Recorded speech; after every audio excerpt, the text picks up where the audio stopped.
From Smyrna, Delaware, welcome to Charles V. Williams Stadium for tonight's Class 3A District 2 game between the 2 and 4 Smyrna Eagles, the 4-ranked team in our Super 7, and the undefeated Dover Senators, ranked 7 in our poll. Right now we're going to have the singing of our national anthem by the Smyrna Choral Assembly.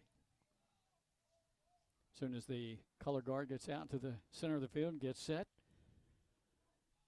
both teams coming into tonight 1-0 in district play in Class 3A District 2, and both have 3 regular season games remaining after tonight. This is a pivotal conference game and a rematch of last year's title game, won at the University of Delaware by Smyrna over Dover by a score of 52-7. And now, our national anthem.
Great job by the Smyrna High School Choir on the singing of our national anthem. 2 excellent marching bands here tonight for homecoming for Smyrna, and you will see, and we will show you at halftime, some of the best homecoming floats in the entire state of Delaware, year in and year out, Nick.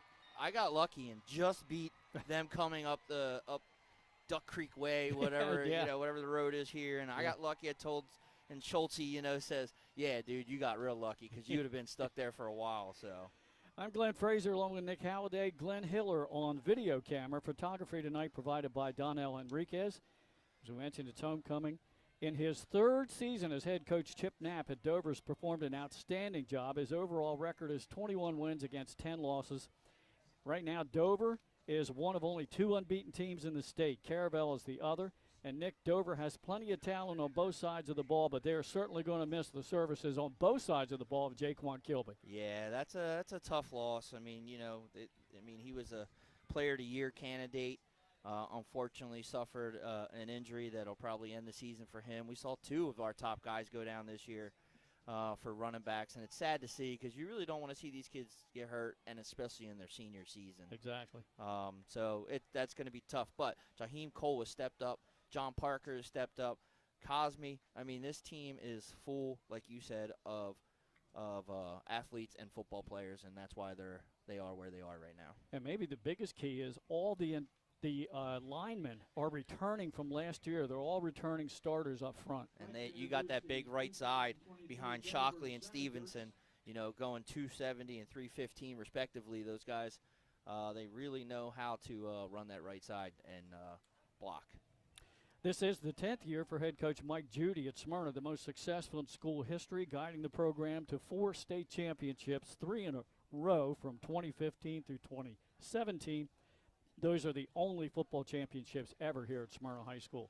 And, Nick, the Eagles already had weapons at wide receiver with Phoenix Enriquez, Andre Ashley, and Kamaj Kearney.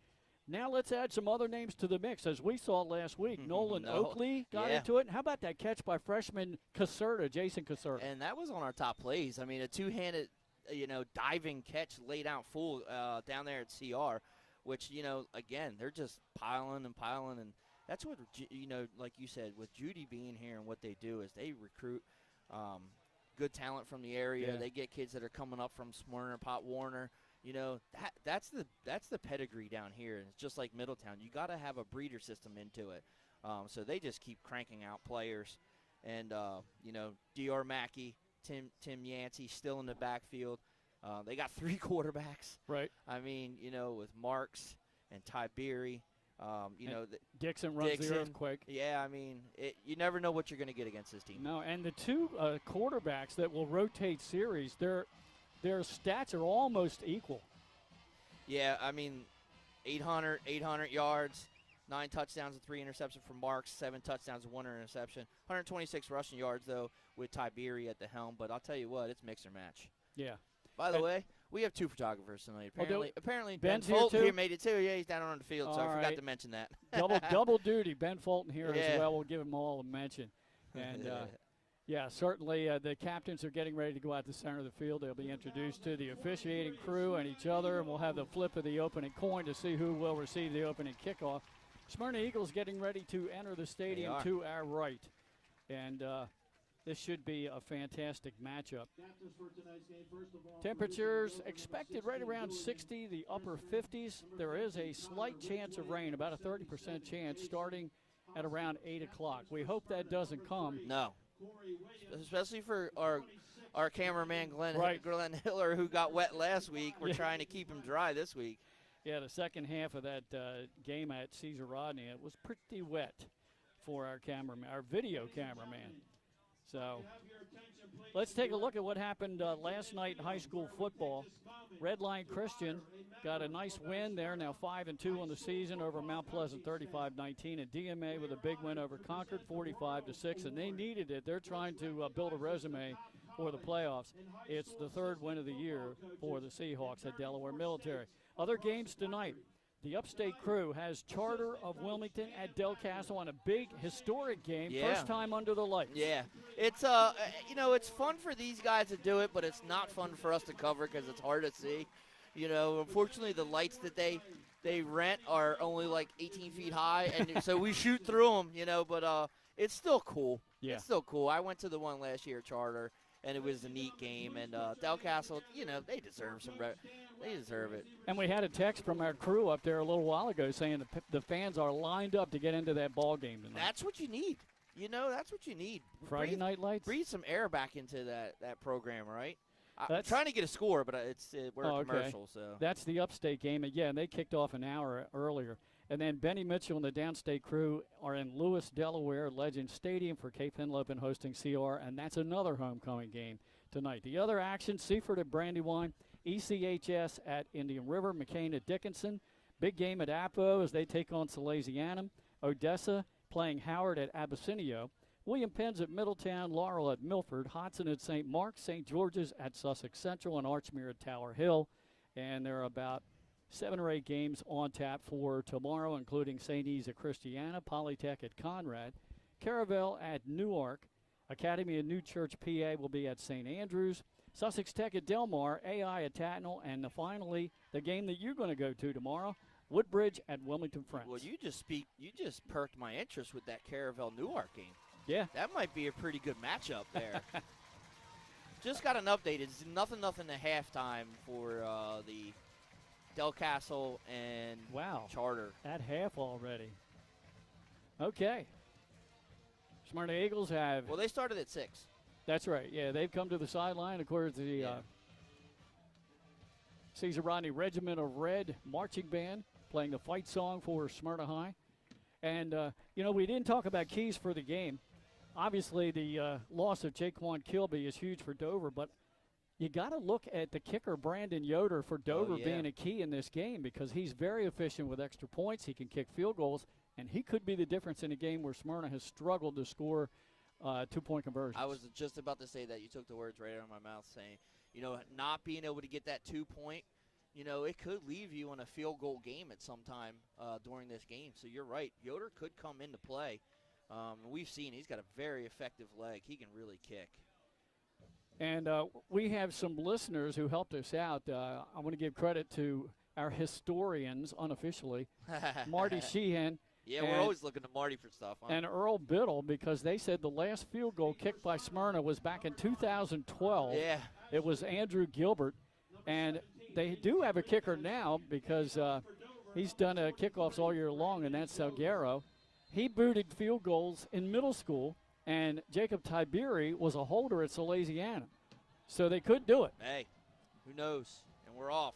We're off. Smyrna will receive the opening kickoff. Yoder kicks it down deep inside the 10-yard line. Taken there up to the 15, the 20, and hit across the 25-yard line. It's usually Andre Ashley. Let's see as they unpile. No, it was number 17. Phoenix Enriquez on the return, and away we go. Let's see which quarterback. It's going to be Drew Marks with the first series. Marks on the season, 54 out of 82 for 830 yards, 9 touchdowns. He's thrown 3 interceptions. And as Nick told you in the pregame show, one of the things he doesn't do as much as Tiberi is run with the ball. All right, here's our first play from scrimmage. Rolling to the near side. Marks looks downfield, still looking. Pressure's coming. He steps up into the pocket, and he might have got back to the line of scrimmage, and that's it.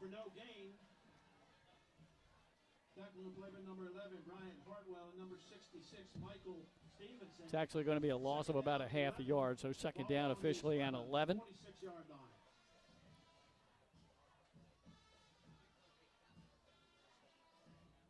Flanked by a running back in the gun.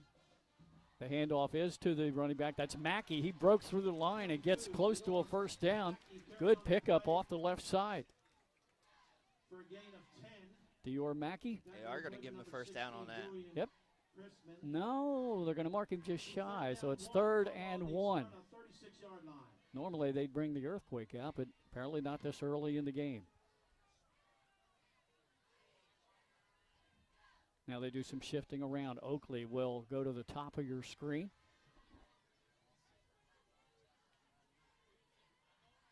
Faked. They give it to Mackey, and Mackey got good blocking on the right side. Nick, he got the first. He did.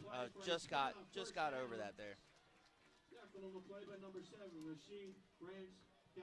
And that was one of the few plays that Smyrna ran a set with just 3 wideouts as they used Nate Roscoe as a blocking back on that play.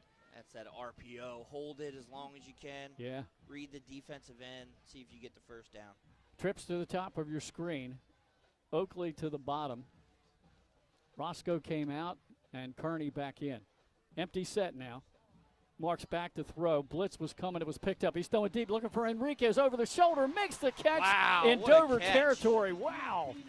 What a catch. It was perfectly thrown as well down to the Dover 28-yard line. You can say that, too. I mean, that was a perfect 2 receivers. He had him beat. Drops it on his shoulder where only he can catch it, and what a play. That's the key to the game for Dover, is stopping the big play. Yeah. First down play. Smyrna goes quick. Mackey hit in the backfield. He'll be dropped back at the 30-yard line. Good tackle there by Stevenson. And also getting in there on the stop, number 26 for the Senators, and that is Jalen Peace. Stevenson, just a sophomore. He's got to be being looked at for recruiting with his size and strength and speed. He is just an absolute beast over there on the end. So Peace wearing number 26 tonight. We were told he was number 29. We'll make that change on our roster. 26 is Jalen Peace. Mackey. Fake to him. Throw into the flat. Off the fingertips and incomplete, intended for Enriquez. Just a little too far out there. So that brings up 3rd down and 12 for Smyrna. Ball down at the Dover 30-yard line. Just underway here in the opening quarter. No score, initial drive of the game. Marks gives the play to the line. Mackey to his left. Now he will shift to the right.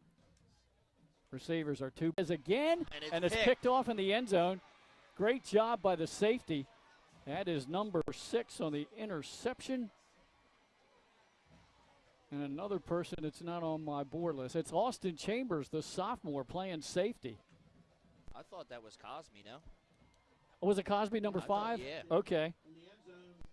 Cosme with the pick, and that is the 4th pick this season thrown by Marks.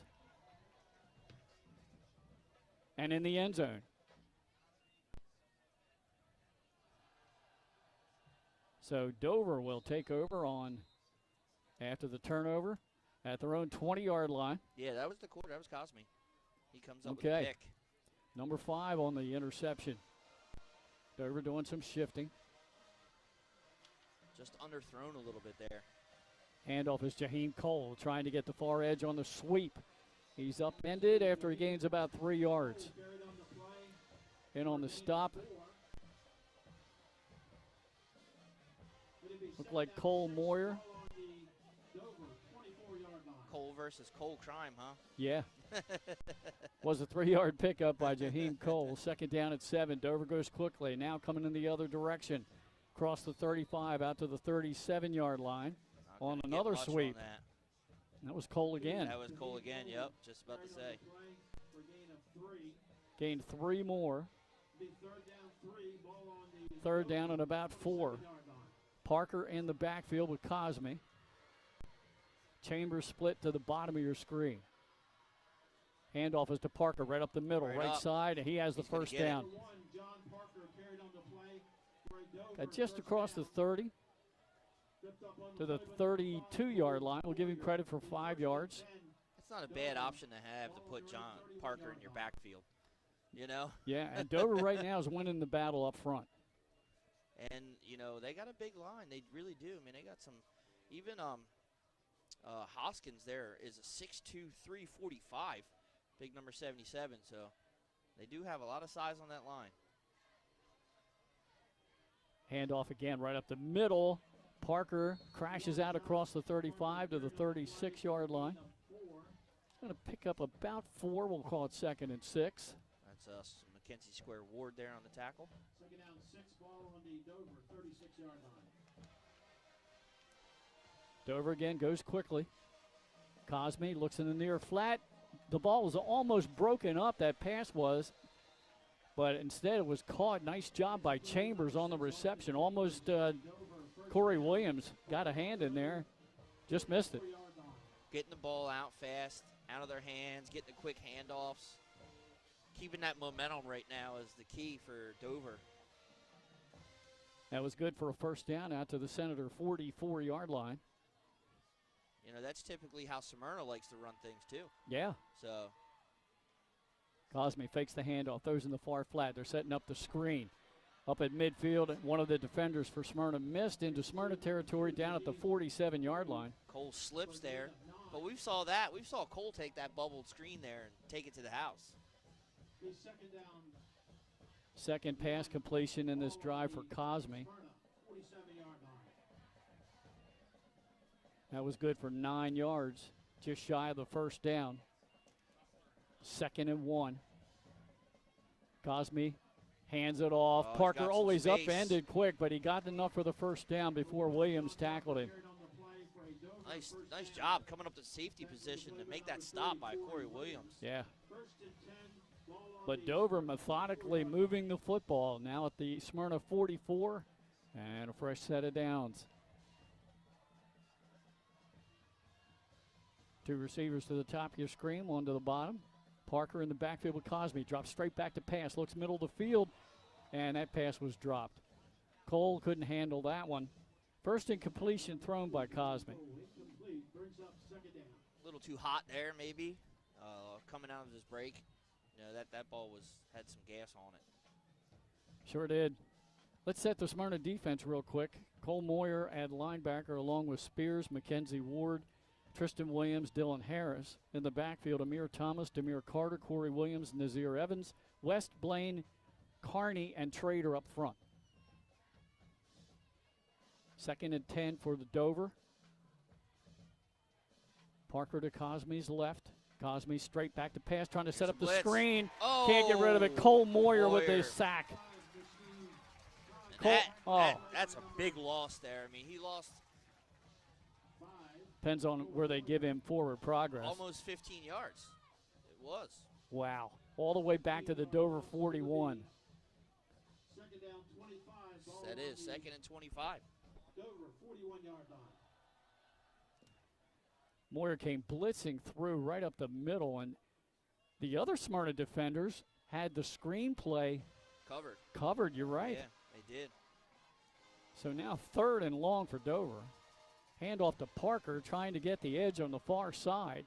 He gets across his own 45 and will be tackled shy of midfield. So we'll bring up 4th and long. Let's see what Coach Chip Knapp wants to do. Looks like he's going to bring in the punt team. Oh, yeah. Picked up about 10 on that, but it's going to be tough, yeah. Maybe 6 yards, sorry. Thought he got about 10.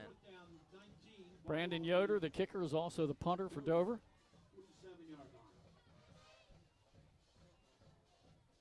And back deep for Smyrna, Andre Ashley standing inside his own 20-yard line. Perfect snap. Kicks off. Yep. And Ashley let it go. Oh, he think he gonna thought go in? about it. It's going to go in the end It's going zone. to go in, wow. So Ashley's clapping his hands saying, I made the right Yeah, choice, exactly. Coach. You ain't lying there. Yeah. Good kick because it was rolling. Yes. You know, kept it rolling. Stops the clock with 5:11 to go in this first quarter. Big ball game here in what used to be the old Henlopen North and is now Class 3A District 2. So this will be Tiberi's series for Smyrna. And let's see if they switched up the running back as well. Yes, that is Yancey in the backfield. Receivers are 2x2. Tiberi looked right, looks back left, throws a slant pattern, completes the pass up across the 25 to the 26, maybe the 27. Couldn't see who that was. That's Kamaj on the catch, Kamaj Kearney. Couldn't see who it was on the stop there. 7-yard Looked like pickup. Hartwell, Bryant Hartwell there. Okay, and they go quick. Handoff up the middle to Yancey. Yancey fighting for and getting the first down yardage across the 30-yard line. I like the shiftiness of Yancey. He really can move his hips, change directions, hit holes good. I like the way his run style is a little bit different than Mackey. It's a good mix for them. Yeah, and we saw that last week in SC's Rodney game. Not only are they rotating the quarterbacks every series, but they're rotating the tailbacks as well. First down play for the Eagles. Bunched up formation in the backfield. Now Kearney will go in motion. It's that run play option, run pass option, taking it himself. Tiberi, he does go forward for a gain of about 3. Yeah, he had to pull that in so he could, because they were in on that one. I think that was Antonio Watson. Yeah. Read option is what I meant to say. Yes. It's an RPO. Yeah, and Tiberi does a pretty good job of putting that ball into the belly of the running back and making the decision at the last second. Second down and 8.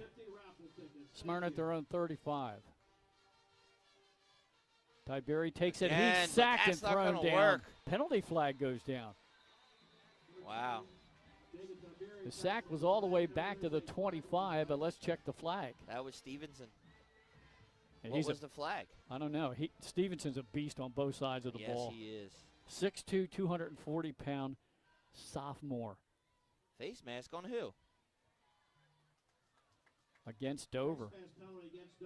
I was talking to head coach Chip Knapp down on the field before the game, and he said one thing that they've got to clean up is some of the penalties. I thought he kind of whipped him around from his jersey. I didn't see too much of a face mask there. No, and it wasn't the personal foul face mask. It was the incidental, the 5-yard penalty. Wow. So it puts it right back pretty much at the original line of scrimmage. It makes it second down at 10. I missed that one. Receivers, 2x2. Tiberi looks over the line, resets Yancey. Puts it in Yancey's belly. Yancey will take it, and he is gang tackled. He looked like he ran right into the arms of Stevenson. He did. Might have gained 1 yard. Third down and 9 for Smyrna. You know, he's listed as the right tackle. He was on the left side of the line here on that one. Moving him around is you know, you're going to have to stay away from him on those run plays. But they got a big line, no matter what. But he is just a terror on that line. Nose guard right now is Cute Gibson. Back to pass. Tiberi steps up in the pocket. There's Pressure's coming from Stevenson. He got away from him. They got him. Yep. Number 18 finishes him off. Jordan Guile. I mean, and this is a heavyweight battle. Yeah. So Tiberi is going to lose 4 yards there on the sack. I don't know what. Fourth down play. Back to punt. Tiberi. Chi-Chi Yulee is 6'5", nice 280, punt. and he's just having a hard time. Yeah, nobody back. So this will be down inside the Dover 20 at about the 18-yard line. But a very defensive ball game so far. Very. Well, these two teams know each other. It's not like they don't, facing off in the championship last year. Right. Having to play each other twice a season. So, but head coach Chip Knapp has never beaten Smyrna. They've lost 6 straight times to the Eagles. Last win was back in 2018. And they're trying to erase that tonight. Yeah. Well, Knapp's only been there, 2 years? This is his third. But year. they played Correct. twice the last 2 seasons, regular season and in the playoffs. All right, here we go with Dover. Back at the 18. Cosme, flanked by Parker, the tailback. And they give it to Parker, slashes off right side. He's tripped up but manages to go forward for 5. Parker carried on the play for a gain of 7. Second down 3. Wow, they gave him a lot more than I would have expected. 7-yard pickup there. Yeah, he fell forward. Kind of fell forward rolling, so. Second down and 3. The Dover offensive line, all back from last year. Left tackle Keegan Countryman, left guard Jason Hoskins, center Connor Ridgway, right guard Dan Shockley, and Michael Stevenson, the right tackle. You don't know how important that is. It's huge. Especially with the quarterback back. That's just a. And speaking of the quarterback, Cosme took it himself. He faked the sweep. I believe they marked him out easily with the first down. Yeah, but knowing what you have, the guys in front of you, haven't played a full season together, and now you have a whole nother season together. Right. That's a positive thing for a team. 3 seniors and on there that was a flag interior on line. that. I didn't see the flag. I didn't either, but it's an illegal shift on Dover. So that will take away the first down carry. We're down to 1:26 to go in a scoreless first quarter here.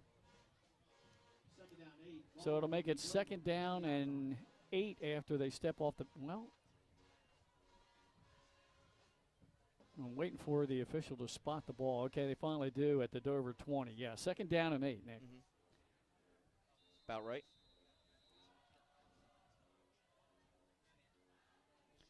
Dover breaks from the huddle. The last series, they were like up to the line of scrimmage with a hurry-up offense. Took a little bit more time this time. We've got trips to the bottom of your screen. They load up down there. The other wide out at the top of your screen is actually lined up as a tight end. Cosme flanked by Parker to his right. Cole goes in motion. They fake it to him. He's back to pass. He steps up. Pressure's coming. He's sacked again by the tag team of Moyer and C.J. Carney. And that started with Moyer with the pressure on the outside, pushed Cosme back in.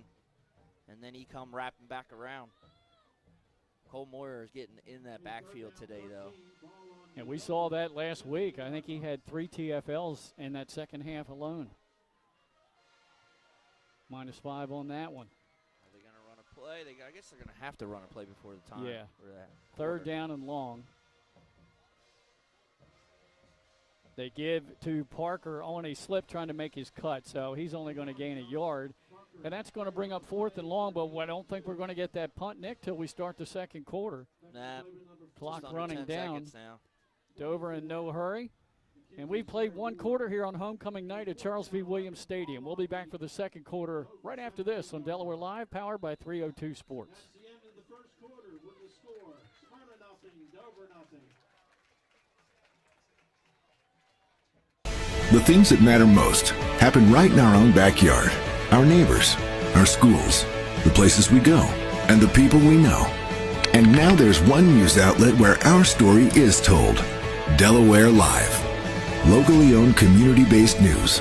Free to every reader, because Delaware's future belongs to all of us. Quality journalism we can trust to help us take on the day. Delaware Live. Our state, our news, our home. Understand what it means to be local. We started here, and we're not going anywhere. We're as local as it gets, and we like it that way. We're not just a financial institution. We are the local credit union that you can trust. Local people, local decisions. Dover Federal Credit Union. You're home. Back here at Charles V. Williams Stadium, Glenn Frazier alongside Nick Halliday, ready for second quarter action. We'll begin the quarter with Dover's punting from deep in their own end. Smyrna should get pretty good field position out of this.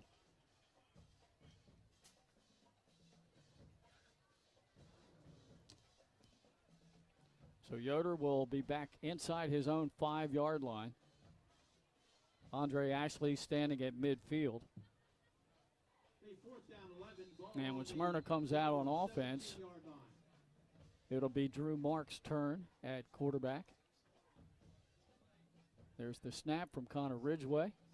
Nice high punt, a lot of hang time, not much distance. But it takes a big Dover bounce and actually fields it. Yeah. He saves the team field position. It was dangerous, but Smyrna will have the ball in Dover territory. Yeah. That was a little dangerous, but he had the sure hands, you know.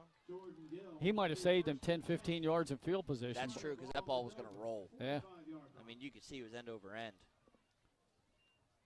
All right, Mark's back in. It should be Mackey with him. And indeed it is. Ashley and Kearney split the bottom of your screen. Oakley and Enriquez to the top. There's that RPO play and a good gain on first down as Mackey pushes the pile inside the Dover 40 to the 39-yard line. He's going to pick up 6 yards. Yeah, give him 6. So Mackey now with 4 carries unofficially for 16 yards. Yancey has 2 for 7. Tell you what, if you like a battle of some big men here, these lines right now are just going back and forth that first quarter. And I figured this game was going to be a tight game. Yeah, kind of low scoring just because both defenses are very good. Both lines are good. Enriquez was in the backfield. They fake it to him. Now throw a screen in the middle of the field nice to Ashley. Ashley does a spin move, stays on his feet, and gets a first down to the Dover 28. I'll tell you what, though. Brian Hartwell is doing a good job of staying home, fighting off that blocker. You know, they just put some window dressing there with Phoenix, you know, making it look like, you know, but that was a nice setup with the screen, but a good job staying home for Hartwell because that could have gone a lot longer than it did. This time Ashley in the slot at the top of your screen, Enriquez to the bottom. They have Roscoe in the game as a blocking back. They go straight up the middle with Mackey. Crashes inside the Dover 25 to the 24.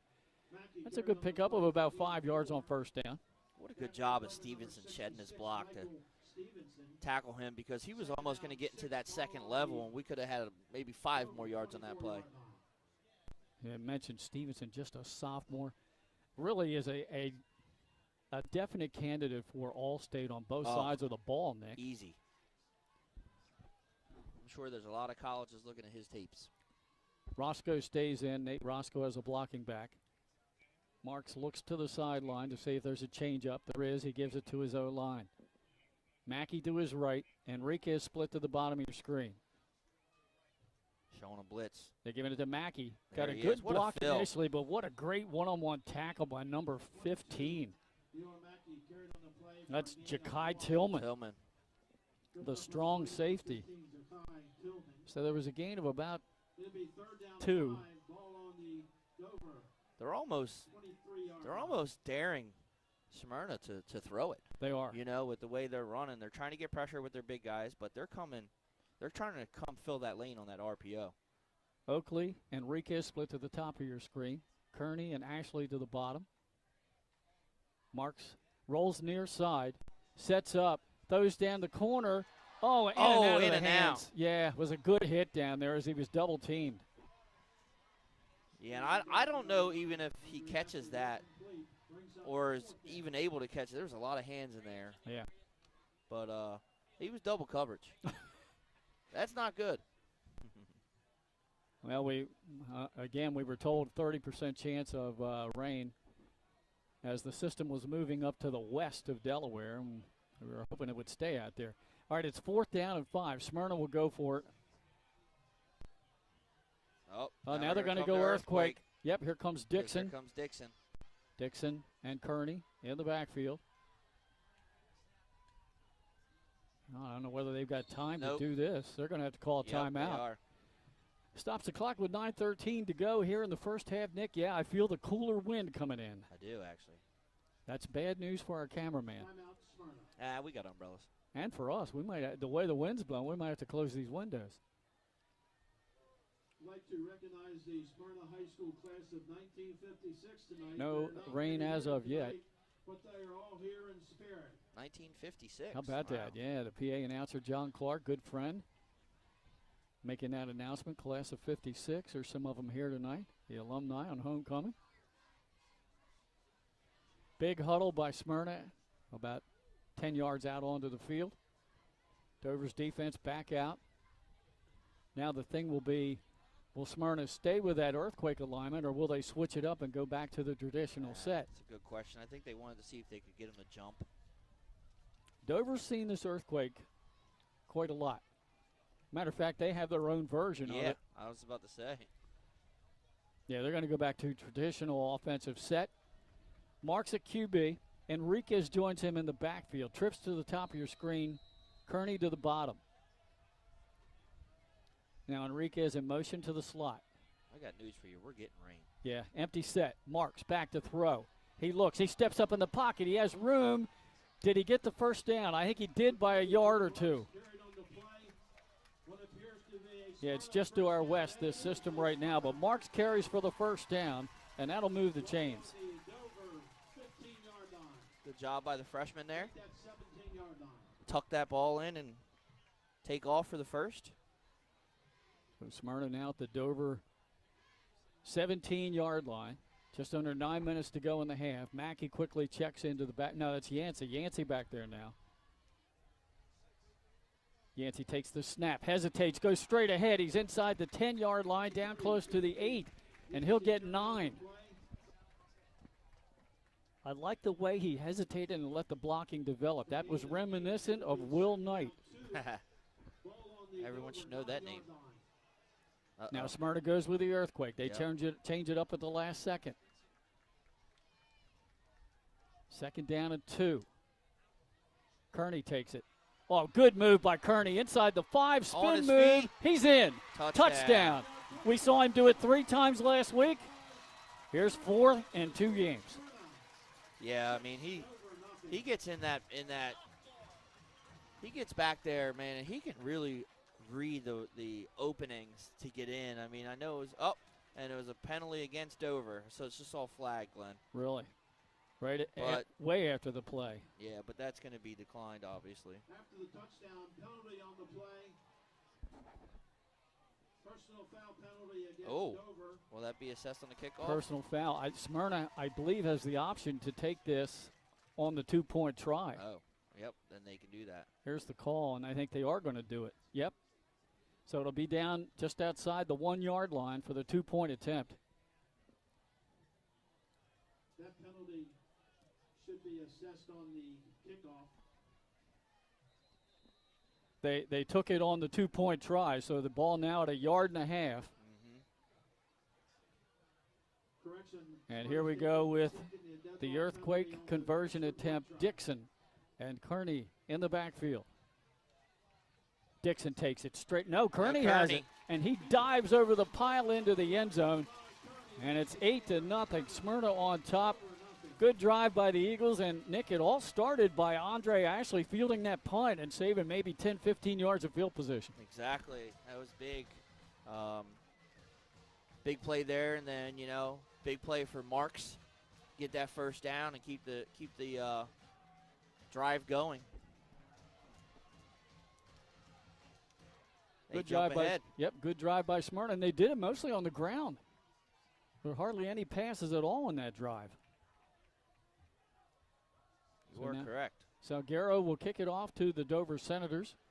Got a 7-0 Charter lead, sorry. Okay, over Del Castle. That should be late in the second half. 5:44. Now, Dover has some dangerous return men on special teams, so Smyrna is going to have to be careful with the kickoff. We saw a lot of pooch kicks last week. Smyrna even did several kicks out of bounds, so there was no return. So we'll see what the special teams coach has in store. Got an update. Cape Henlopen leads CR 7-0. Okay, I expected that to be a tight game. About the same time we have left in the second quarter. So. Pooch kick, it's loose and just covered up by Dover inside the 30 alertly. And that's picked up by Dover. Number 9, Christopher Grady, a junior on special teams. I'm sorry, what were you saying there about Cape CR? 7-0. Okay. Yeah, and they're right around the same time we are, about 9 minutes. Okay. I expected that to be a close game. And it's homecoming down there, too. Benny Mitchell. Everybody's got homecoming today, huh? Yeah. Seems like it. Whoa, whoa, whoa, whoa, whoa, whoa. Whoa. I guess the chair must be.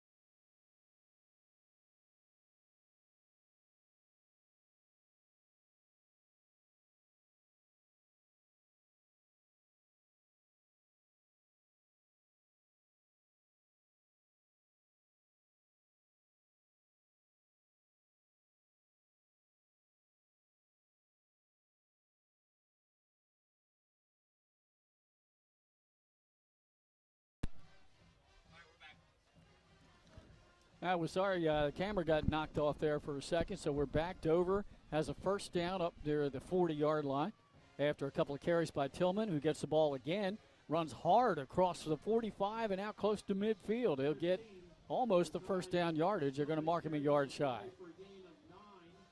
So, Nick, while we were away, Tillman with 3 carries of 21 yards. Yeah, sorry about that. Had to move the camera for a minute. Thought maybe the wind got us. Yeah.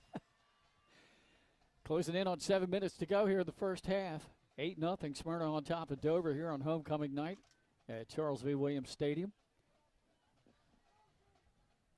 Dover has 3 regular season games left. Next week they'll take on Sussex Central, and the Central crew will have that game for you. Golden Knights at Dover. It's just flying by. It is. Give up the middle. Bounces it out. Bounces back and gets the first down. Nice second effort by Tillman. He'll give him a yard there and enough for the first down and move the chains right at midfield. Yeah, he bounces that out. He got lucky there to be able to jump that thing back out. Tillman stays in the game. Cosme looking for the sideline play. And he stays out on the field now. Remember, earlier in the season we had Dover, and most of the times Cosme went to the sideline to get the play. Yeah, they're kind of running the signals now, you know. Yeah. Tillman to his left. Dover predominantly running the football. This time back to pass Cosme. A little pump fake. Throws the deep ball down the left side. Coming back and trying to get it. Oh, man. Yeah, good job effort. of coming back, but that was Parker. Just went through his hands. Yeah, it was Parker. Coverage down there by Corey Williams. That's 2 consecutive incompletions thrown by Cosme after he connected on the first 2 passes of the ball game. Stops the clock just under 6 minutes to go until halftime. And coming up at halftime, we'll mention, you're going to hear it and see a lot of our great sponsors, as we always do. We'll have unofficial stats. But, Nick, I think we're going to put our camera on some of these fantastic floats. Yeah, let them come down. Yeah. Why not? It's homecoming. Yeah. Hopefully the rain holds off for the halftime festivities. Says they're not going to start until after 8:30. That's fine. Keep pushing it back. Yeah, keep moving. Let's go for 9:30. I wish. Now we got a timeout taken by head coach Chip Knapp. He wants to talk things over. We're going to keep it right here. 5:58 to go in the half. So once again, our Central Crew game next week, Sussex Central at Dover. Another big game in District 2. We got a good one in 1A. Tatnall St. E's. Yes, you do. St. E's, a team that many of us thought, well, here's your time to shine, with Laurel being moved up to Class 2A. And really, 1A's wide open as it's ever been this year. Brandywine looks good. I know. Tatnall looks good. Yeah, that's going to be they don't face each other, but that's going to be a fun matchup. Then you got downstate, Polytech, Indian River, Seaford. They're all kind of beating each other up, but it's going to be really fun this year in 1A. No score changes out there for our games. Okay.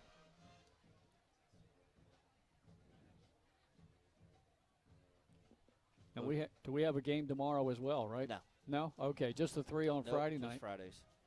Where else are you going to get a choice to watch 3 different games, Yeah. folks? Talk about that. On the same night. Nowhere. That's where.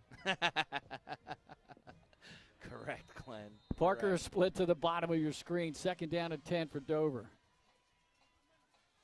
Cosme, 2-step drop. Looks in the far flat. Completes the pass to Jaheim Cole. Had a little bit of room over there as Smyrna's defense sagged off of him, and he has a 1st down inside the Smyrna 40. He might have got the first. Did he get it? They Yeah, gave it to him? Okay. Yep, All believe right. so. It was definitely close. I didn't see. No, third down and 1. Well, they didn't give it to him, so it's a 9-yard pickup. No. The head judge just came in. Head Okay, ref. overruled. Overruled. 10-yard pickup. A 2nd reception for Jaheim Cole. Cosme hands it off right up the middle. Stutter step move and surging forward inside the Smyrna 40 for about a pickup of 4 yards. That's Tillman. Tillman's getting a lot of carries today. He is. Yep, Coach Knapp told me he's going to probably be featured a little bit more than normal. His 5th carry here of the first half. You know, as much as you like to have Parker back there, his speed on the outside is also another threat. So Cosme looking to the sideline. Parker is in the backfield with him. Cole and Chambers are split to the top of your screen. They're stacked. Handoffs to Parker. Tried to get the edge. Good one-on-one stop made out there. And that was number 24 for Smyrna, Mackenzie Square Ward on the stop. Yep. Parker still managed to gain about a yard. That's the 7th carry of the game so far for Parker. He scored 3 rushing touchdowns last week. We're down He to gets in the open field. It's going to be, you're going to have some speed to catch him. Parker to the left of Cosme. Cosme back to pass, looks far flat. Chambers with a catch where he climbed the ladder to get it. He's still going to be probably a yard or 2 short there that sticks. Yeah, it looks like they're going to mark him about 2 yards shy. Okay. Yeah, Austin Chambers, a sophomore. 4th down. I think it's 4 down territory here. Yeah, Smyrna changing up some defensive personnel as here's Dover's version of the earthquake. Yep. And now we've got a whistle, and I don't think they're going to let that play go. Who called the timeout? Smyrna did. I don't think they were ready defensively. Okay. They weren't. So good call by Judy. Yeah. They were not ready. Got a little dose of their own medicine there, huh? Yeah, they did. Hurry up, earthquake. Yeah, they did. They were changing up personnel, Smyrna was, but I don't think they really had time to get set. So a wise timeout with a little over 4 minutes to go here in this first half. And this could be a big stop. It definitely. You know? Yep, 4th down and 2 for Dover to Smyrna 32. This is as deep as the Senators have been so far in the ball game tonight.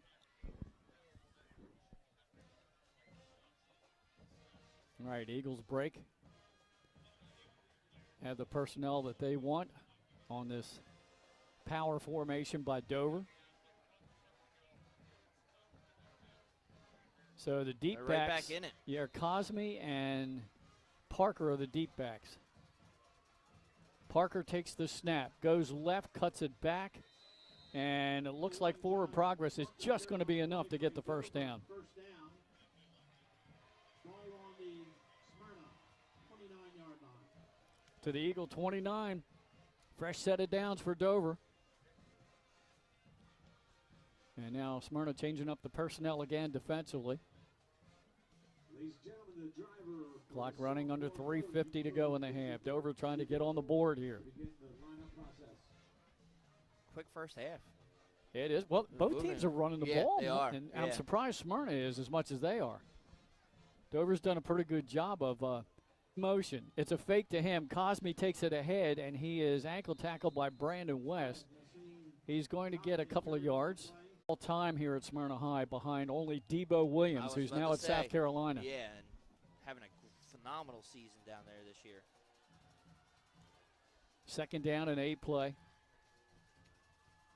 Cole in motion. Fake to Parker. They run the option near side. They flip it out to Cole. He eludes one defender and is up out of huddle. They go quick. Cosme gives it right up the middle to Parker. Inside the 5. And he's in. Wow. At the goal line. Yeah, he's not all the way in. He kind of flipped and got inside the 1. It'll be first and goal, though. 1 yard line. And Dover has 2 wideouts split to the top of your screen, 1 to the bottom. Cosme hands off to Parker right up the middle. He stopped right at the line, but they're going to say forward progress. He's in. So Parker, who scored 3 rushing touchdowns last week, gets 1 tonight. Dover's first score. And will Dover kick the extra point or go for 2? I'm thinking you go for 2. That's that 3-point line you have again, but I'd go for 2. And I could be wrong. I don't think they want to chase Smyrna with the 2-point tries, but let's see. That's true. You kick it, think you're going to hold them. You have the kicker. Well, I don't know. It looks like I'm still waiting to see. I don't know. We're coming out now. No. No, that went off to the left. He's not going to get it. No, as a matter of fact, West comes away with the football, so Dover is denied on the 2-point try. Keeping it right here because we're only 2 minutes away from halftime. Board in the first quarter. Both have scored a touchdown here in the second. And Smyrna will get the ball again with 2:04 to go in the half, and it will be paybacks. Yoder has good size for a kicker, doesn't he? He does, yeah. But 6 pass attempts for both teams? How about that? Yes. Not what I was expecting. No. But all right, Yoder approaches the ball. Down the middle of the field, kind of spiraling now, bounces down to the 5, taken by Ashley. Tries to get the middle of the field, breaks 1 tackle, hops over another, and then is ganged up on. But at the 30-yard line, so with about 1:55 to go, Smyrna needs 70 yards to get another score. And Dover trying to obviously thwart that and keep this score at 8-6.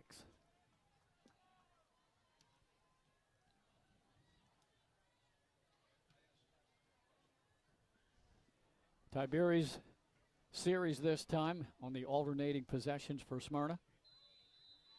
Receivers are 2 by 2. And we have number 15 in the running back. So now an empty set as he shifts out. Tiberi takes the snap. Pressure's coming off the right side. Throws middle of the field and finds Carney incomplete at the 40. He's up to the 45 and is stopped just shy of midfield. Kamaj Kearney on the reception from Tiberi.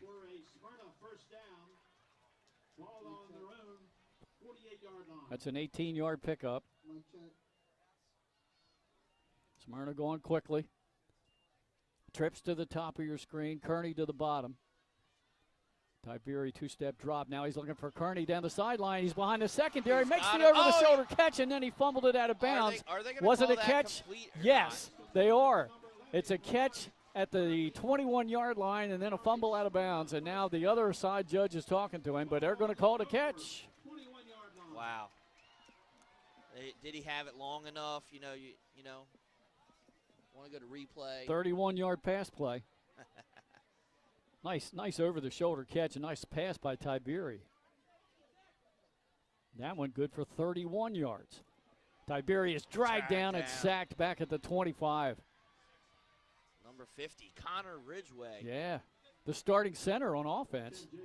Quickly gets the wideouts back across the line of scrimmage. Clock running. Tiberi spikes it and stops the clock with 1:15 to go.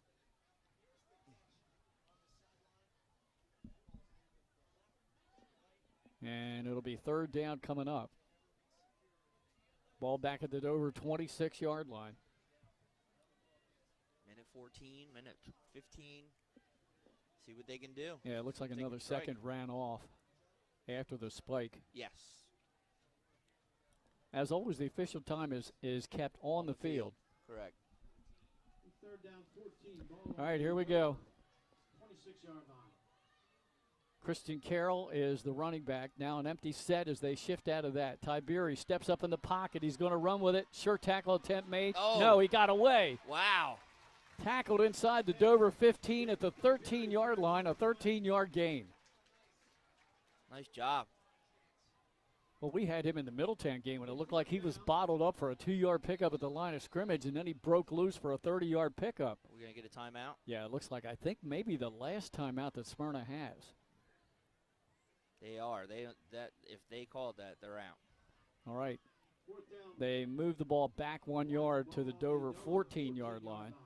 So it's going to be fourth down and less than 2 yards to go. And we have a Dover player down across the field being tended to.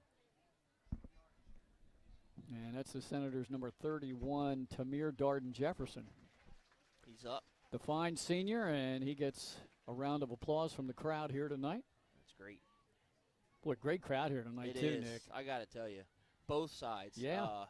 Having to go out to my car to come back, man, this place is mobbed. Well, it's homecoming, too, Yes. you know. A lot of parents want to be here. Sure. A lot of the homecoming court taking their pictures. Dover showed up very good. It's been a great environment tonight on both sides, and what a nice place to watch a game. And plus a huge game in District 2. There are many that feel that this could be the district championship game here. It's heading that way, right? Smyrna's going to go with their short offense earthquake set. Remember, they have no timeouts. Let's Right. keep that in mind. So Dickinson and Dover's Kearney, going to yep. take a timeout now. Yep. They have one more. You know, we haven't talked about Red October. That's right. That's you know, right. we're down here. You got the Phillies game coming on tonight. Yeah, they need to rebound. Yeah. The offense was absent last night. After all that, you had to give them one, right? Well, hopefully that's all it is just one. Too many strikeouts last night. Goodness 13. sakes. That is I not believe healthy. Sanchez gets a start tonight for the Yeah, Phils. they And I are. think it's a bullpen game for Yes. Arizona. For Arizona. All right, so we're clock stop, 54 seconds to go in the half. Smyrna with the ball at the Dover 14 with 4th and 2. And the Eagles lead 8-6. Now the key is, are they going to stay with the earthquake after Dover called the timeout? Or they're going to go back to the regular offensive set? No, there goes Dixon. You got 53 seconds. No timeouts. Yep. Now keep in mind, as you mentioned in the pregame show, Dixon is a quarterback. Yep. Here's the play. Kearney takes it straight ahead, dives over the pile. He should easily have enough of the first as he's down about the 11-yard line. Now they're going to come out of it, or they're going to stay with it. Picked up 3. No, Tiberi's back in. Make sure the Eagles have the right personnel here. When's the whistle coming for the start the clock? Not yet. Stevenson is kind of gingerly limping off. We're waiting for the official Yeah, you gotta first down. There move goes the chain, clock. gang. There goes the clock now. Tiberi will spike it, so it'll be 2nd and 10 with 43 seconds to go in the half. Yeah, Stevenson looked like he was cramping up a little bit, so he just hobbled off the field. Well, that's another way to stop the clock if you don't have any timeouts left. Exactly. Yeah. All right. Offensive personnel checking with the sideline for the play. Christian Carroll comes out. And Jason Caserta will check in, the freshman who made that great catch last week at Cesar Rodney. So Kearney is the lone receiver. Now Enriquez joins him. 5 empty set. 5 receivers looking down in the corner of the end zone, but over the head of Enriquez. He's going to call a flag. They threw a flag. Oh, my. I didn't think that ball was catchable. I didn't think so either. But I hear that doesn't matter in high school. No. It looked like he might have been, there was a little contact. Enriquez might have been shoved a little. Half the distance. Well, that'll stop the clock with 39 seconds to go. And I know Coach Chip Knapp can't be happy about this. half the distance. Ball down just outside the 5 at the 6. Tiberi had time to go over to the sidelines and get the play.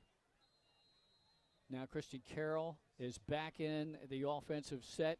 He's to the right of Tiberi, trips to the top. Kearney split to the bottom.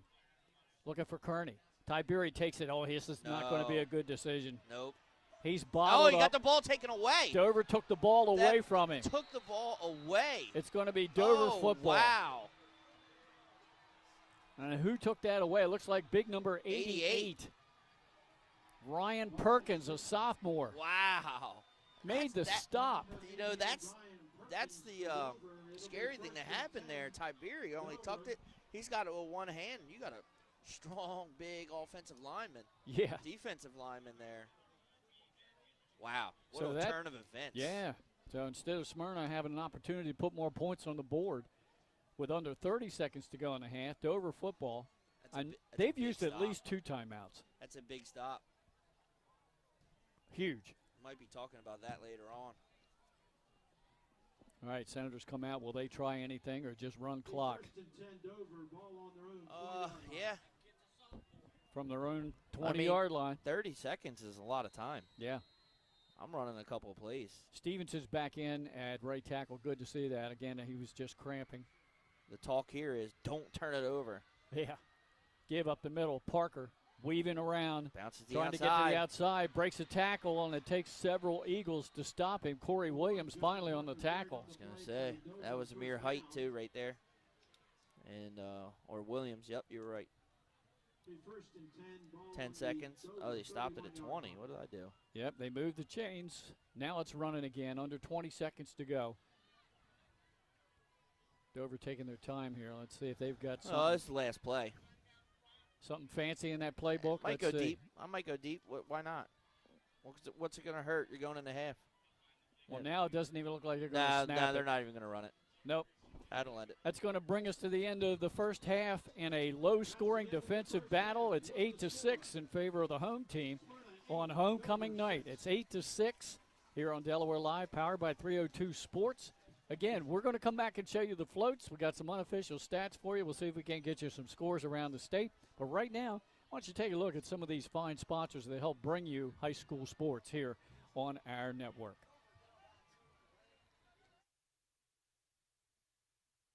Hi, I'm Scott Kammerer from Solo Concepts. Today we're at Matt's Fish Camp in Fenwick Island, Delaware. Come check us out. Matt's Fish Camp features seafood classics, coastal comfort food, and chef-driven specials that pair perfectly with our large selection of craft ales, curated wine list, and camp cocktails. Matt's offers indoor and outdoor dining and is the perfect place to have dinner with your family, happy hour with friends, or enjoy lunch at the Raw Bar. Matt's Fish Camp in Fenwick Island, Delaware, open 7 days a week year-round. See you soon. High Five Hospitality, founded in 2004 when 3 guys teamed up to introduce the Buffalo Wild Wings franchise to Delaware. To date, they operate 8 Buffalo Wild Wings in Delaware and Maryland. Also the Stone Balloon and Limestone Barbecue. And let's not forget Expectation and 5 Jersey Mikes throughout Delaware. High Five Hospitality's mission is to operate 5 brands that serve high-quality products with exceptional hospitality. Barkley Heating and Air. Barkley's can work on all brands specializing in air conditioners, gas, oil, and heat pumps. Family owned and operated with over 17 years of experience. Licensed, insured, and a multiple-year First Aid Favorites winner. Barkley Heating and Air offers 24-hour emergency service with service plans available. Customer satisfaction guaranteed. Call 302-653-5971 for a free estimate today. John and Ginger Barkley are looking forward to serving the community. Find them on the web at barkleyheatingandair.com. Hi, I'm Scott Kammerer from Solo Concepts. Today we're at Lupo Italian Kitchen in downtown Rehoboth Beach. Come check us out. Located inside the Hotel Rehoboth, Lupo serves coastal Italian cuisine with fresh pasta made in-house daily. Lupo features plenty of unique craft cocktails and an extensive award-winning all-Italian wine list. Popular dishes include lobster bucatini, veal meatballs, grilled swordfish, and eggplant parmesan. Lupo Italian Kitchen on Rehoboth Avenue, serving happy hour daily and dinner 7 days a week. See you soon. Your home, your community. It's not just where you live, it's where you belong. At Dover Federal Credit Union, we understand what it means to be local. We started here, and we're not going anywhere. We're as local as it gets, and we like it that way. We're not just a financial institution. We are the local credit union that you can trust. Local people, local decisions. Dover Federal Credit Union. Hi, I'm Scott Kammerer from Soto Concepts. Today we're at Blue Coast Seafood Grill and Raw Bar in Rehoboth Beach, Delaware. Come check us out. Located in the Rehoboth Gateway, Blue Coast features indoor and outdoor dining and serves beautiful, simple food that highlights the flavors of Southern Delaware. With chef-inspired daily specials, an award-winning wine list, and an extensive list of craft cocktails and local beer, Blue Coast is the perfect spot for a night out. Blue Coast Seafood Grill in Rehoboth Beach, Delaware, open 7 days a week year-round for lunch and dinner. See you soon.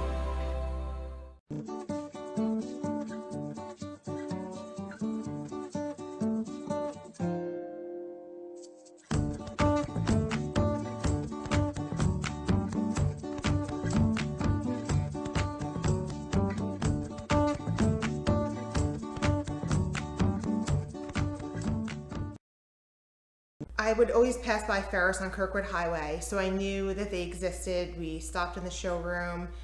We just clicked, like from day one. They did a total kitchen renovation for us. Ferris was so organized. They were on top of everything from day one.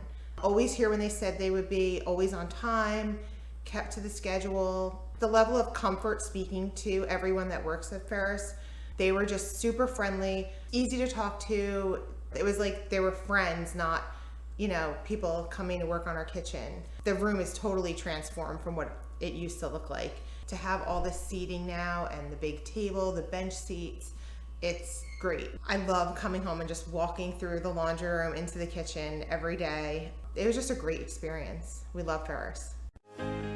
Welcome to Premier Physical Therapy and Sports Performance. We're a locally owned outpatient physical therapy practice with convenient locations in all 3 counties in Delaware. At Premier, we have experienced physical therapists with advanced credentials, but their hospitality, passion, and enthusiasm is what makes the difference for you. Find our convenient locations at premierptsp.com. You may have tried physical therapy, but have you tried Premier?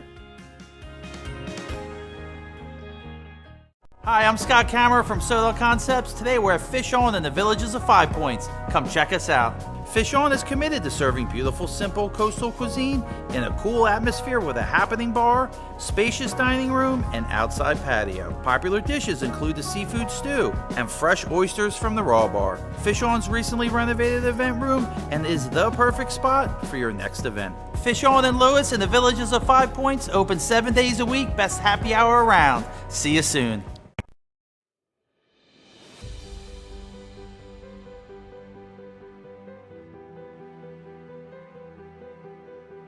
How you doing? My name's Mike Cassidy. I'm the founder and president of Cassidy Painting. I started back in 1984, incorporated in 1986. I never had the word no in my vocabulary. When someone called me to do a job, I always said yes. Whether it was a struggle, whether it was 7 days a week, sun up to sundown, it didn't matter. And with that philosophy, we were able to grow to the size we are. We employ close to 80 individuals. We really enjoy being in the family business. I look forward to coming to work every day, and it's so nice to work with the people that we work with in the office. We've really become a family with them. We really create a family experience around here.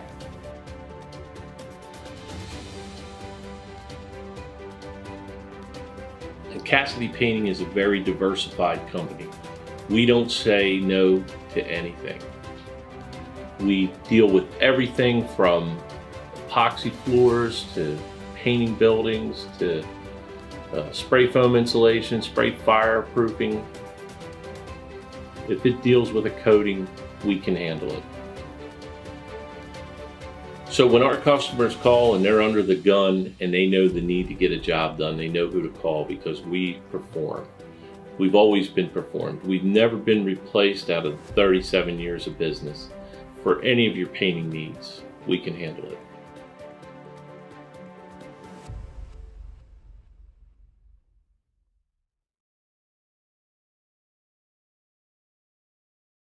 I'm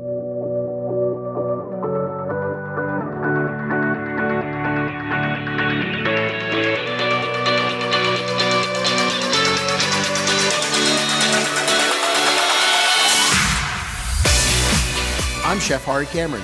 At Grandpa Mac, pasta's our thing. We serve quality food fast that's not fast food. We make everything in-house and serve something for everyone. We're open 7 days a week for lunch and dinner. Follow the noodle to Grandpa Mac. Turn your vision into a reality with Capstone Homes Design Center, bringing personalization, luxury, and quality all into one location, where you'll meet with our certified design consultant that'll show you exactly what you're choosing, so you can make the best choice for you when designing your new home. From first home to vacation houses, we build and design homes for everyone. Set up your appointment now and design your dream home today at Capstone Homes. Hi, I'm Scott Kammerer, president of Sodell Concepts, the best restaurant group in the state, and we're inviting you to come join our team. Sodell Concepts is a growing hospitality company with 16 restaurants and a variety of other hospitality businesses, all located in beautiful southern Delaware. We have recently added many departments to our executive leadership team, including a training department, a property development department, and a construction department. We invite you to come live at the beach and work with a growing restaurant group with many opportunities to advance your career. Sodell Concepts Restaurant Group, come check us out.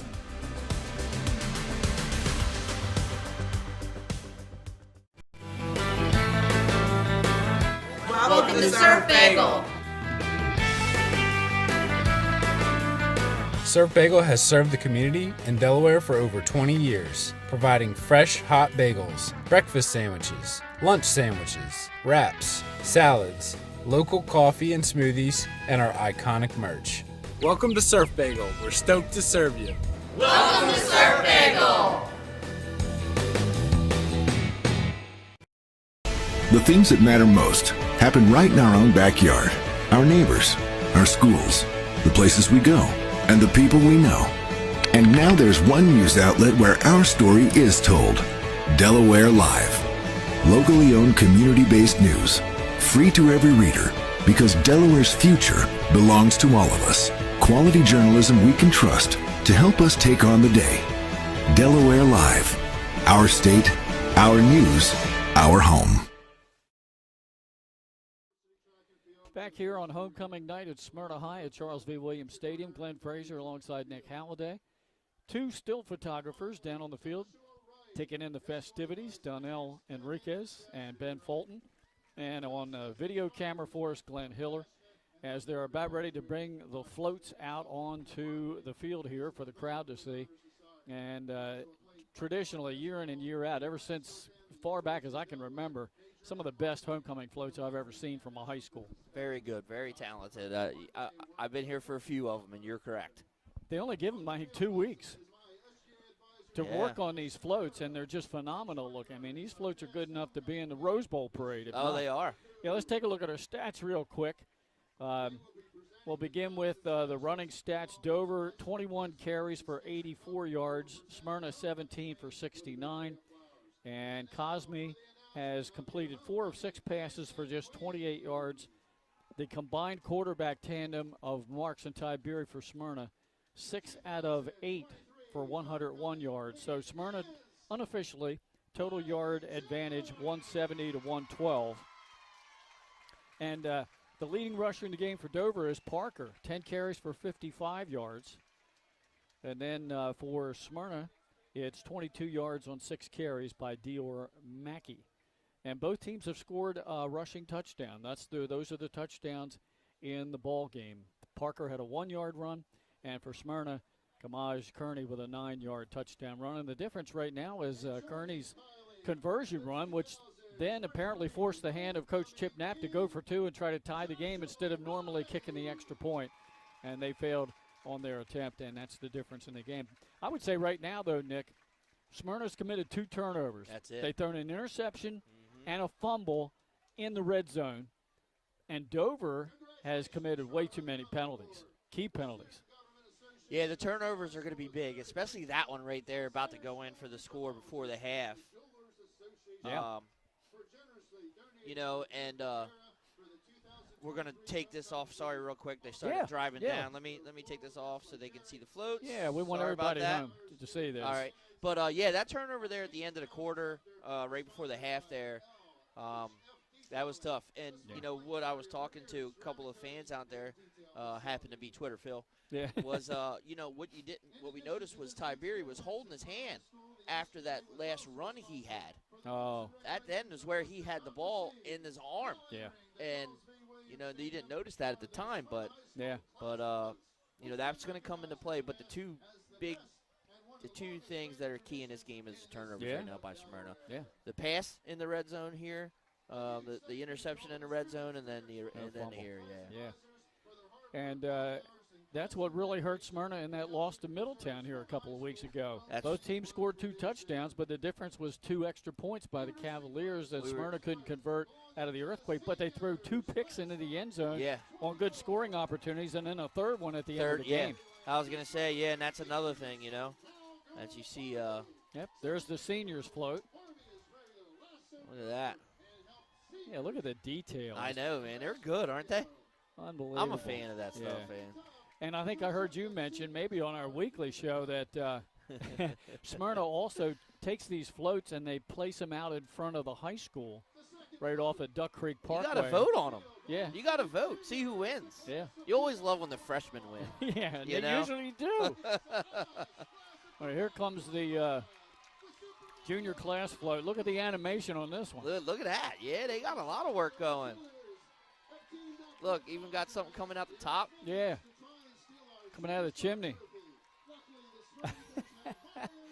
That's great. Great crowd here on homecoming night. It's jam-packed on both sides of the field. On the back of that junior float, it says "Game Over, Senators."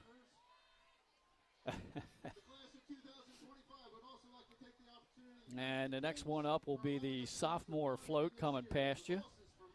I'm going to let Nick do a little commentary on this while I put my sweatshirt on. It's starting to get a little chilly up here. I know. I'm hoping that this rain holds off for us, too. And for the floats, because a lot of this stuff's made out of wood and paper, you know, a lot of these floats. We got some lights on this one getting ready to come by. Our next float belongs to the sophomores, class of 2026. Sophomores are pumped up. We got a shark. Look at that. Got some wheels spinning down there on this one. Is that Charlie Tuna Look walking at that. down there in an inflatable? Who are you going to call? The Dover Busters, apparently it's on there. That's what they got. Got a little, I don't know whether it's a dolphin or a shark. shark. We got a shark. Okay. It's the sophomore shark. It's the Ghostbusters. Look at that. Yeah. Who are you going to call? Oh, man. Got the laser mounted gun on top.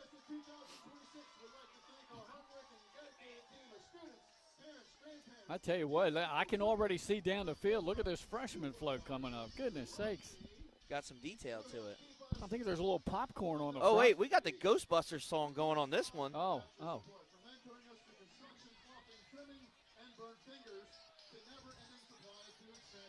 Look at this big Chevy pulling this one.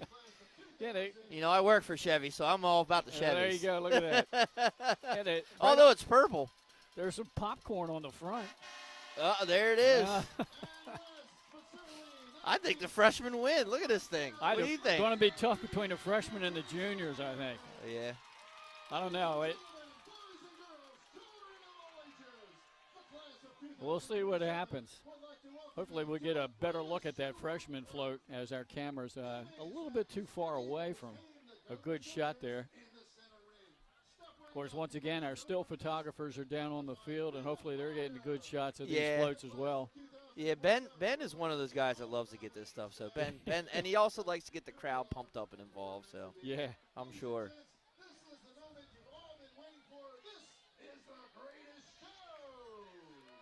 What do we got? I don't know. Well, we got the big announcement. What do you think? I don't know. I haven't had a good I like look the at the freshman Ghostbusters float too, man. Here's the results from the PA announcer. Coming in fourth place, the class of 2027, the freshmen. Oh, they got fourth place. Oh, they got fourth place. Wow. Goodness sakes. They didn't throw enough popcorn out. you gotta feed the fans.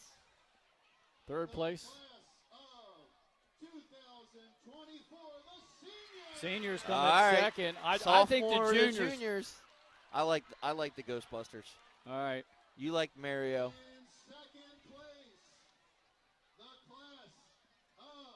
Here's the announcement. 26. 26.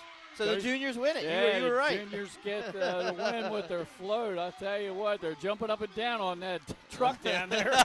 The driver's like, whoa, guys. I got Chevy shocks if he needs them. Yeah, I didn't get a real good look at the freshman float. It hasn't really come past our vantage point. They had a lot of animation here on the juniors, so I'll give it to them. It almost looked like one of those man-eating plants on the front of that float. All right, now we'll get a better look at the freshman float as they come past. Great halftime festivities here on homecoming in Smyrna. It looks almost like a circus type thing they got going on over there. Yeah. I think the freshmen got cheated on this just because they were freshmen. Who knows? You know, we want to mention, too, great job tonight by both marching bands. The regiment in red performed briefly at halftime because of the extended halftime festivities with the homecoming court. Now, here comes that freshman float. Yeah, here we go. Get a better look at this one for you, everybody at home. He's smoking them out back there with the exhaust coming up. Yeah, he is. Yeah, it's good detail. Yeah, it's good detail. Yeah, not bad. Cool truck. Not a purple guy, but it's a big truck. And we were talking about the marching bands. The Dover marching band, excellent job in pregame.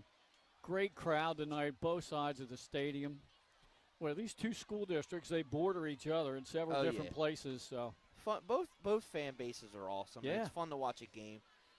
Ultra competitive fans, just as well as the players, you know, and it's a good environment here. And Nick, back in the day, these two played the final regular season game of the year on Thanksgiving Day, when they used to have a lot of Thanksgiving games up and down the state. That was before the playoffs. I love Thanksgiving games. Yeah, they were awesome. Laurel Seaford played a Thanksgiving game.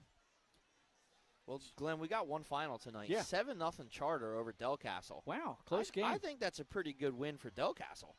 A moral victory in a way. Yeah. Oh, by the way, I didn't give you the other scores I had. In the fourth quarter, Seaford and Brandywine were tied at 7. I can see that. In that wide-open 1A Class 1A. I can see that.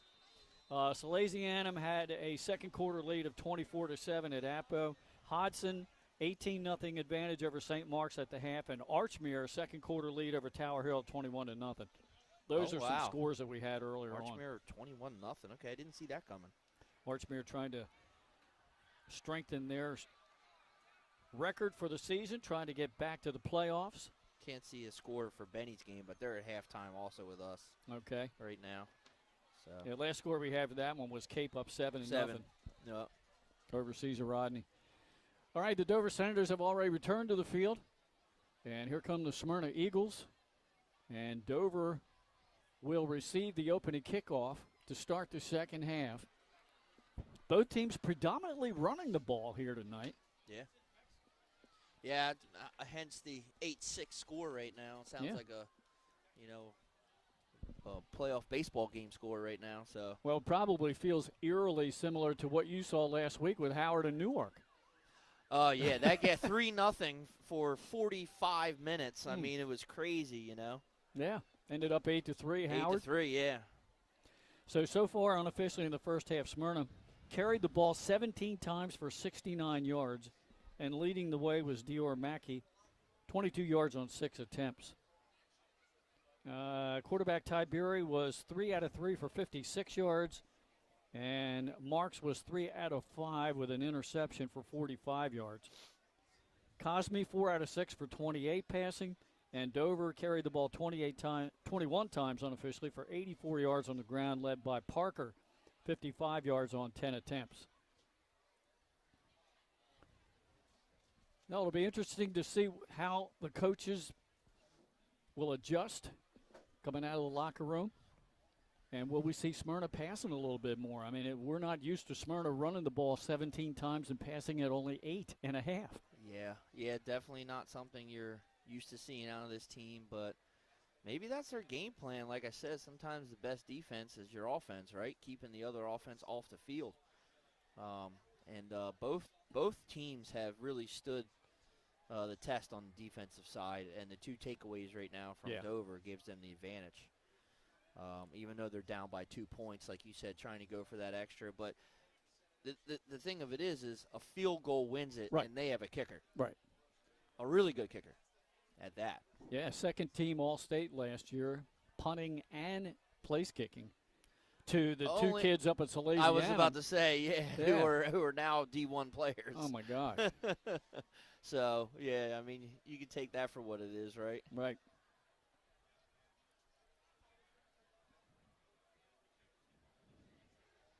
Brandon Yoder, Dover Senators. He is a senior this year. Dover's already lined up with their special return team out on the field. Senators will move from our right to our left to start the third quarter. Dover in their visiting whites. And now they appear to be switching up a little bit. Looks like they're going to go to the opposite side of the field and move from our left to our right. Yeah. I think that's how they kicked off to start the game. Yeah, the kick went that way. So they set up for the return, and Smyrna Salguero will come out on the field to kick it off to start this third quarter of action.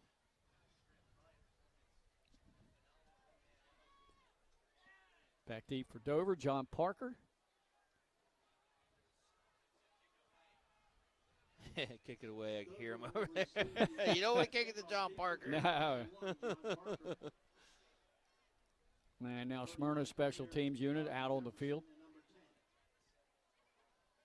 Yeah, Dover with some dangerous return personnel back there, certainly.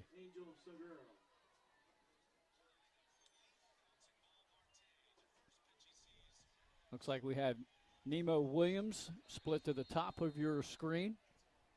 And Jordan Guile to the bottom. Here's a little squib kick and just goes out of bounds at the Dover 45-yard line. Now, Dover can take it right there. Exactly, and I would. Yeah, I'm sure they will, just shy of the 45.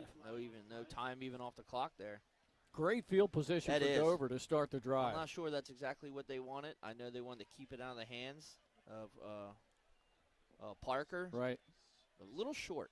Yeah, maybe get a little bit further downfield. Well, either way, even if they kick it out, you can take the ball to 45, right? Even yes. Kick, so I guess it even, Now, the officials are spotting the ball at midfield. So they're going to give them a. Oh, because it didn't travel 10. Apparently, that is the call. Yes. I mean, usually in this situation, when it goes out of bounds, the kickoff, you have the option to make the team kick it again 5 yards further back. You can take it where it went out of bounds, or you can take it at the 35. Ball spotted in midfield, so the Senators even with better field position. 2 receivers to the bottom of your screen, alone to the top. Cosme hands it off to Parker, follows blocking right down the middle of the field. He crashes inside Smyrna's 45-yard line. Good gain on first down. It's about 6 to start it off. Oh, clock. He got more than that. It looks like 7. Second down and 3. Just underway here in the second half. We were scoreless in the first quarter. Smyrna scored first on a 9-yard run by Kamaj Kearney. They give this to Parker again, follows blocking on the left side. He's thrown back just shy of the first down. A little short. Moyer there on the tackle. It'll be third down 1. Ball on the Smyrna 41-yard line. Third down, it's short. Wouldn't be surprised to see Parker get it another time here. He does. Left side follows the blocking. Boy, he's hit right away. Back. Did he get the first? Yeah, it looks like forward progress. It's just enough for the first down. Oof. Oh, yeah, yep. I can see the far judge now. Just enough. First and 10 Dover, ball on the Smyrna 39-yard line. And so far, Dover running everything to that left side. That's where Keegan Countryman and Jason Hoskins reside. Hoskin 345. Yeah. Back to pass. Cosme, He's center of the open. field.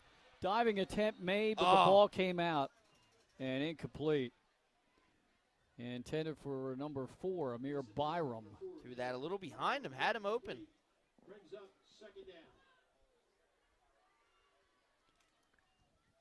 That's now the third incompleted pass thrown by Cosby. 2nd and 10.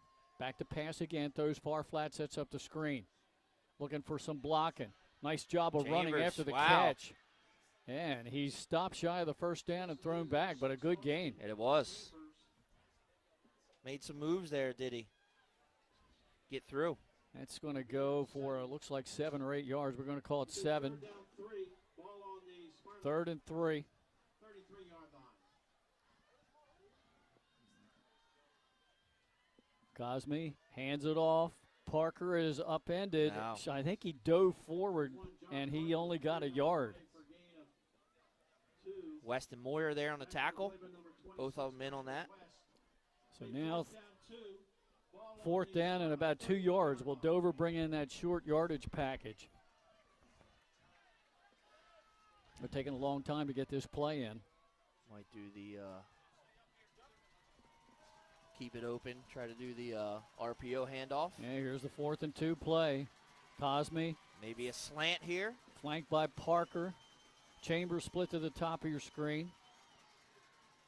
Cosme takes it Keeper. himself. And he's Big got yardage. it. Cuts it Plus back to the more. middle of the field. Breaks a tackle. Breaks another. And he's finally wrestled down inside the Smyrna 15 for the first. What a good play call there, where they had them biting. They've been running Parker the whole time. Cosme keeps this one, and he's got a lot of space. He gains about 20 yards on that carry. And to be able to make the cut and go all the way across the field. Shedding the tacklers. Hand off to Parker. Oh, he's Nowhere. wrapped up quick and comes down. Wrapping him up by the ankles was Cole Moore, also in there, West, and Caleb Blaine. Yeah, they were in on that one. Ball was on the 13-yard line. Looks like no gain, 2nd down and 10. Lucky he got back to the line of scrimmage on that. Yeah, Smyrna guessing right that time.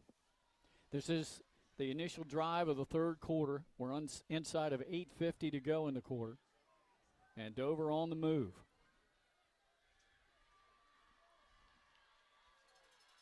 And Taking a long time. This time Cosme flanked by Tillman in the backfield. That line, that back judge counting yet? Not quite. Cosme finally takes a snap. He gives it to Tillman. Follows blocking on the left side. He's spun around, but he is inside the 10 down to about the 7. Close to a first down. Couple yards short. 3rd and 3. 6-yard line. Yep, 7-yard pickup, 3rd and 3.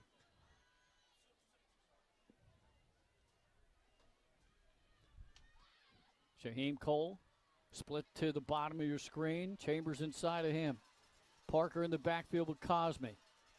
Parker gets Big the hole. ball. Cole Moyer came in and tried to hit him low and stop him, but he got inside the 5. And it'll depend on the spot, but it looks like 1st and goal. They'll probably get that heavy package in for them now. Nope, they're going to stay. Down at the 3, 1st and goal.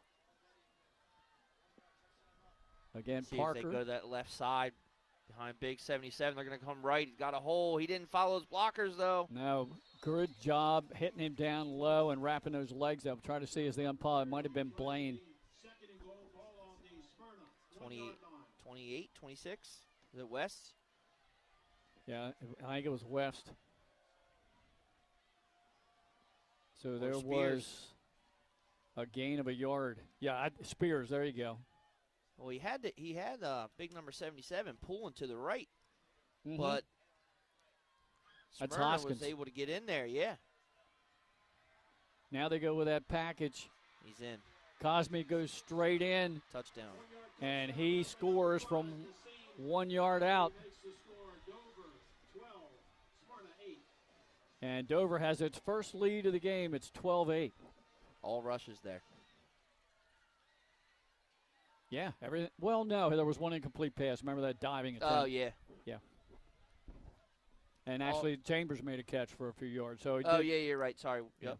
So 2 passes. Mostly on the ground, though. You're right. So Dover scores the first time they touch the ball, and they eat a lot of clock. They did.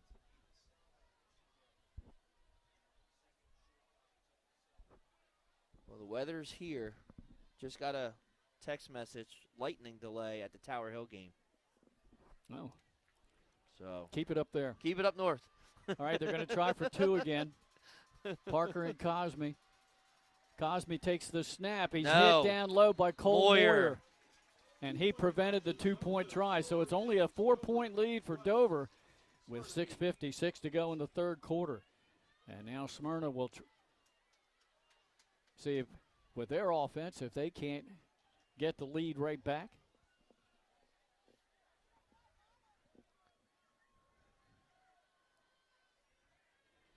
Even though Dover didn't make the 2-pointer, though, you're right. If you leave that field goal in play and Smyrna scores a touchdown and they don't convert, it's only a 2-point advantage. Only a 2-point advantage again.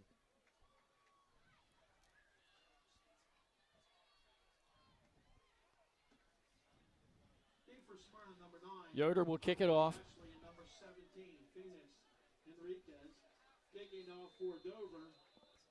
Back deep, Andre Ashley and Phoenix Enriquez for the Eagles.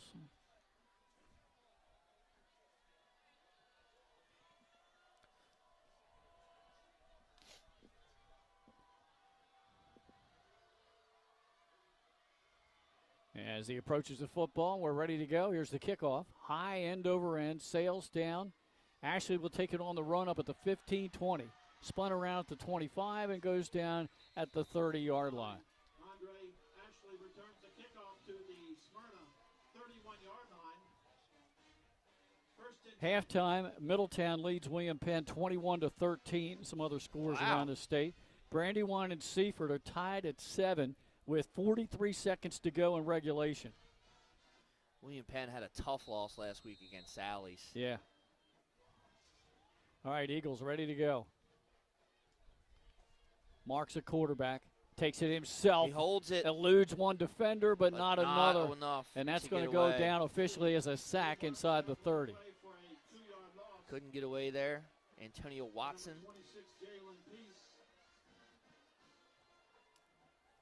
Second down, 12, ball on the Smyrna 29-yard line. Timeout. Hodson leads St. Mark's 25-7 as we have a timeout on the field. They're almost at half.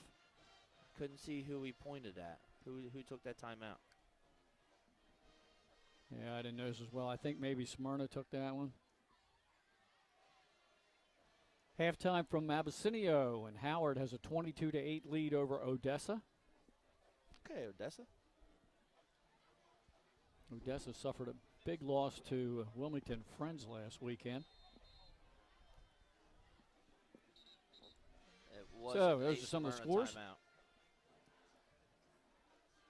Yeah, well, they got a big second down and 12 coming up.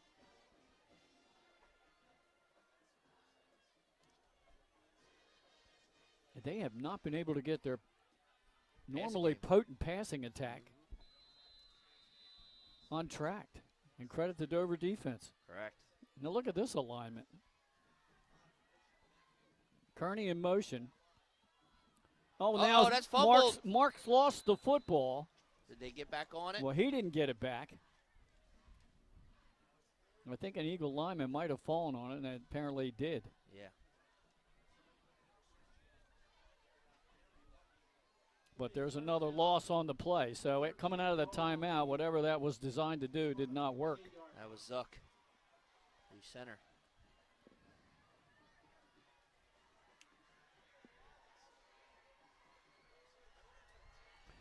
Third down and 13 for Smyrna. Boy, these wins are picking up. Yeah. Marks in the gun. Sends Mackey in motion. And a now false we've got. start. Yep. Somebody in Smyrna moved prematurely, and the Dover crowd is fired up. That's going to be third and very long. Makes it third down 18. Ball on the Smyrna 23-yard line. Backs the Eagles up, makes it third down and 18 to go. Back of the Smyrna 23. They need to get out just across the 31 for the first down. Excuse me, the 41. Empty set. Marks. Passes middle of the field to Mackey, but he's double teamed immediately and will go down at the 27. Pass completed to number 22, Zure Mackey. Back on the play by number That was 10, Hartwell number again 23. in there for Dover on the stop. Long fourth down. Looks like they're going to. Tiberi probably will punt this. Yeah. Oh, high snap. He gets it. I think they have to. You got to Boots change it the away. field. Yep. Good kick. Coming up, getting it on one hop down at the 32 and then just go tackled down. immediately. Just go down. That's Kamaj Kearney. Tillman on the catch there. So Dover forces Smyrna to a 3 and out. Wow. Yeah. And they'll trot the offense right back on the field. 4:42 to go in the third, He Nick. had that drop ball from Marks added on to the sack. Then the penalty. Found yourself at 3rd and 18. That's tough. We'll give Dover a lot of credit. Their defensive staff has come up with a great game plan for the game tonight. So far.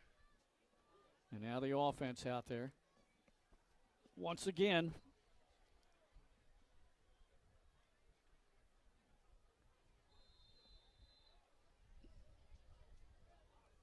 Dover has Chambers split to the top of your screen.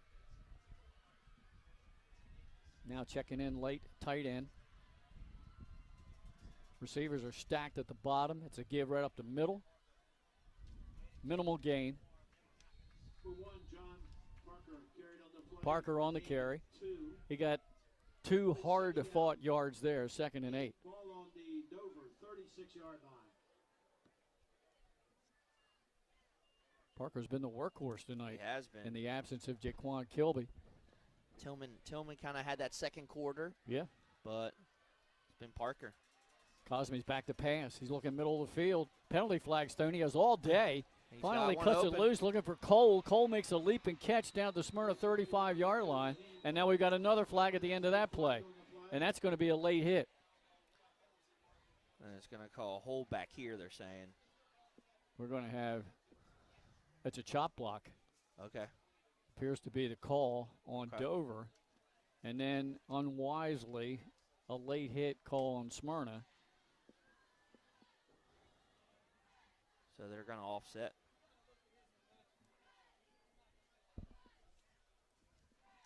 Stops the clock with just over 4 minutes to go here in this third quarter. Replay the down. Holding. Yep. Yeah, you're right. It was a hold. I saw one official give a chop block signal. And then we've got the dead ball personal foul, late hit on Smyrna. Well, it should give Dover 5 yards. Well, they're going to go 10, then back 15, right? Yeah, there's the 10-yard step off for holding. Now 15. Yes. And that is a net gain. Should be a 5. There's the original line of scrimmage where it was 2nd and 8. And there's the 5 out to the Dover 41. There you go. You replay the down, and now it's 2nd down and 3.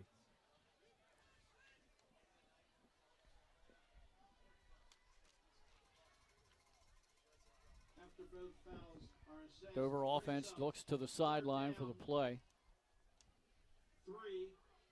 Elijah Bowers will be a wideout on this set. Looks like Cole will come to the near side along with Bowers. Clock started. And we have Cosme with Tillman to his left. Cole in motion. They give it to Tillman. Nowhere. Boy, stood up right at the line. No gain on the play. It'll be 3rd down and 3. And a host of defenders. Caleb Blaine up off the turf there. Yeah, he was in there. Big Caleb Blaine. Square Ward. There was a bunch of defenders right there. Yeah. Gang tackle. Probably would have had better luck handing that to Cole. Yeah. Coming across on the sweep. So it brings up 3rd down and 3. 2 receivers to the top of your screen. Bowers to the bottom. It is a fake handoff. Cosme with all kinds of room. Turns the corner, down the sideline, and he is tackled out of bounds inside the Smyrna 35. No flags either, Glenn. It's going to stick. It's the 2nd time tonight that Cosme's had a big gain. He had a 20-yarder in the last drive. I'll tell you, man, his year-over-year progression is just mind-boggling how good he's got in the last couple of years. He got 27 yards there. Under 3 minutes to go in the 3rd. Dover on the move with a 4-point advantage. They tried to run the sweep that time to Cole. Didn't work. He got about 4 or 5 yards. A little further than I thought. Yeah. 2nd down 5, ball on the Smyrna 28-yard. Cole's first carry of the second half. As we're down to 2:30 to go in this 3rd quarter, and it's really been all Dover this quarter. It has been. You're right. Cosme flanked by Tillman in the backfield. Cole in motion. Cole gets the football. Oh, Cole Moyer made a great one-on-one tackle. He gets hit. I mean, he got hit and still made the play. He fought off the block by Tillman and made the one-on-one stop. No gain by Cole. Jaheim Cole. I have to tell you, that Moyer's a player, man. Yeah. Makes a difference. He really is. Long line of football players in that family, though. That negated what could have been an awesome game. Mm-hmm. All right, 3rd down and 5. Bauer split to the bottom of your screen. Cosme drops back to pass, looks in the far flat, underthrows his receiver. That is incomplete. And you just did Smyrna a favor, stopping the clock. Yeah, and now 4th down and 5. Yeah. Decision time for Coach Chip Knapp. Got to go for it. You're probably a little bit too far out for a field goal try. Nah, go for it. Dover with a 4th and 5 decision to make here. Even if you run the ball and just try to get a few more yards, it's still like a punt. Right. All right, they're going to load up with 4 receivers to the bottom of your screen, 1 to the top. Look at Cosme. He might run with this. Oh, the Dover jumped. I didn't. Dover yep, illegal procedure. And that's going to back it up to close to 4th down and 10. Might see a punt now. Might see a pooch punt, here. Could very well. And that would be Yoder back on the field. Let's see what Dover does. It's like they're still going to go for it. Might try the same play that they had already called. Let's see if they come with that bunch down at the bottom of your screen. Under 1:40 to go in this 3rd quarter. Smyrna's offense has been on the field for 3 plays. All right, here we go. Receivers are 2 by 2. Cosme's back to pass, steps up in the pocket, he throws and just overthrows his intended receiver, incomplete. So Smyrna will take over on downs. That was intended for Amir Byram. Wow. He had him, overshot him. Turns the momentum that way. So on the alternating possession with quarterbacks, it'll be Jake Tiberi's turn. He has a 1st and 10 out at the Eagle 33-yard line. Nate Roscoe in the game as the blocking back. And now Oakley checks out. Flared him out last time, do it again. Kearney in motion. They throw it to Kearney. Look Kearney's for going the to throw pass. the pass to Ashley, makes the catch behind the secondary. He's gone. And he's going to go all the way for a 67-yard touchdown pass. We saw that play before. Tried it at Caesar Rodney, if I'm correct. It just wasn't successful.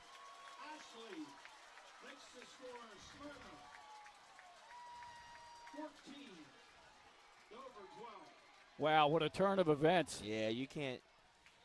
That's tough to get bid on that. With 1:22 to go in the quarter. Change of momentum there, huh? Well, there's a top play nominee for next week. We've seen Kearney do just about everything this season. He's scored rushing touchdowns. He's received touchdowns. Now he throws for one.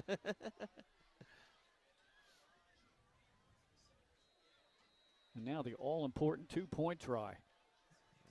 Mr. Kearney, you know him. They'll dial him up again. Dixon and Kearney.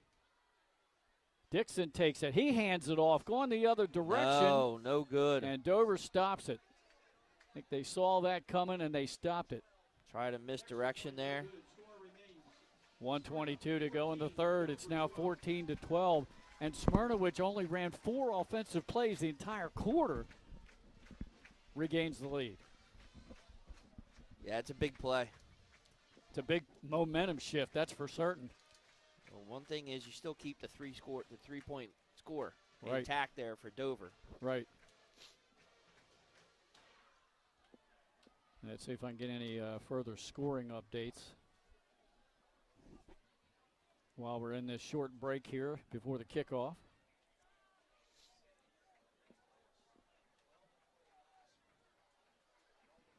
We gave you a few earlier. See what we have now. Seaford and Brandywine tied at 7 late in the fourth. Okay. Cape 21-0 over Caesar Rodney in the third. Archmere 24-0 over Tower Hill, also in the second half. Hodson 27, St. Mark's 7 at the half. Milford 15, Laurel 6 at the half. Howard 22-8 over Odessa. Here's the kickoff from Salguero. This time he keeps it in bounds. Dover covers it up down at the 33-yard line. On it. Some other scores: Middletown 21, William Penn 13 at the half. Salesianum 27, Apo 14 at the half. And, of course, you had the final from earlier. Our Upstate crew did a very tight defensive game. Charter 7, Del Castle nothing. No. And Nick's giving me the thumbs down. I guess the Phillies are trailing. Arizona just first and third, 2 outs. Base hit up the middle. Down 1-0. All right. There's out number 3, but maybe they can get the bats going tonight. They couldn't last night. Okay, Dover back out on the field. so far it's been no bueno. Dover has offensively dominated this half, or this quarter, excuse me. They were driving for another touchdown, and a penalty hurt them, and then a 4th down incomplete. They give it to Shaheen Cole. He's trying to get the edge on the sweep. Turns the corner, and he got about 7 or 8 yards on a 1st down carry. Yeah, I mean, like you said, Smyrna was only on the field for 4 plays offensively, but they scored on one big one. Boy, didn't they. Interesting alignment. We did see it last week. Mm-hmm. He overshot him. Yeah. For an incomplete pass, they didn't get it, but this time he was wide open. 2nd down and 1 for Dover. Trailing now 14-12 to the Eagles. Cosme takes it, hands it off right up the middle. Parker spun spins around, out. It breaks away. He's there gone. we go. John Parker. You are not catching him. Will not be caught. No. 58-yard run, and another big play in the game. Yeah, once he gets into the open field, there ain't too many people in the state that are going to catch him in breakaway speed. Boy, he got spun around and got a great block at the point of contact. 3rd score in this quarter, and the 2nd one in the last 58 seconds. 2 big plays from both teams here. Yeah. Now, is Dover still going to chase points, going for 2? Looks like they will.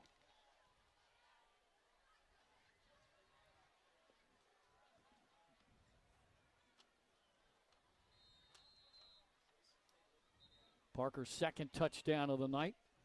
He spun out of that tackle, and that was it. Oh, yeah. There was one Smyrna defender that was trying to keep up with him, but he could not overtake him. All right, they're going to go for two, and they spread it out. They do not go with that short yardage. A little different here. Yeah. Cosme flanked by Parker. Looks to the sideline. Wants to play. He's ready to go. Cosme. Takes the snap. He bobbles the snap. He pitches it out to Cole coming in the other direction. No. No. He's upended and stopped short. And it looked like 29. Corey Williams and Smyrna's number 29. That would be Amir Thomas, I believe. That was number 3, too. Yeah, Corey back Williams. there, Williams on the stop, basically, after he was held at his feet. Tried that pitch play. They went to that one time, and Cole got successful yards on it. This time just didn't work. Smyrna did not bite on the misdirection. But Dover regains the lead. It's 18-14. With just 30 seconds to go here in this third quarter. And Parker, well over 100 yards rushing in the game, and has scored 2 of Dover's 3 touchdowns. And you said he had 3 last week, right? Yeah, he did. Ashley and Enriquez back deep to receive the kickoff from Brandon Yoder. So in a game that was 8-6 at half, is now 18-14 here.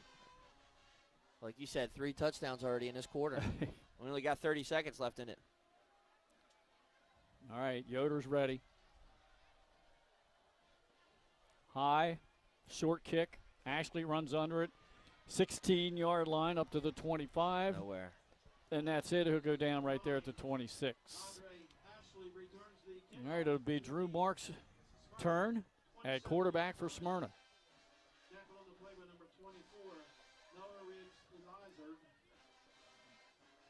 See what they can do here. 30 seconds before the 4th. See what else is left in the playbook now. Oh, there's a lot. Especially in this Smyrna playbook, if that's what you're talking about. Trips to the top of the screen. Kearney split to the bottom.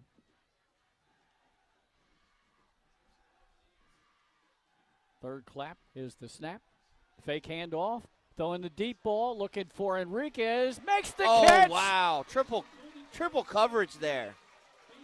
He is down at the Dover 38-yard line in a game of big plays and a flurry of them here at the end of the third.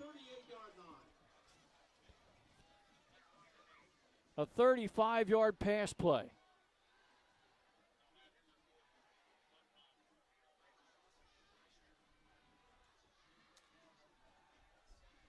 Marks is connected on both of his pass attempts here in the third quarter. 17 seconds to go here in the third. Smyrna in Dover territory at the 38. Marks takes it himself.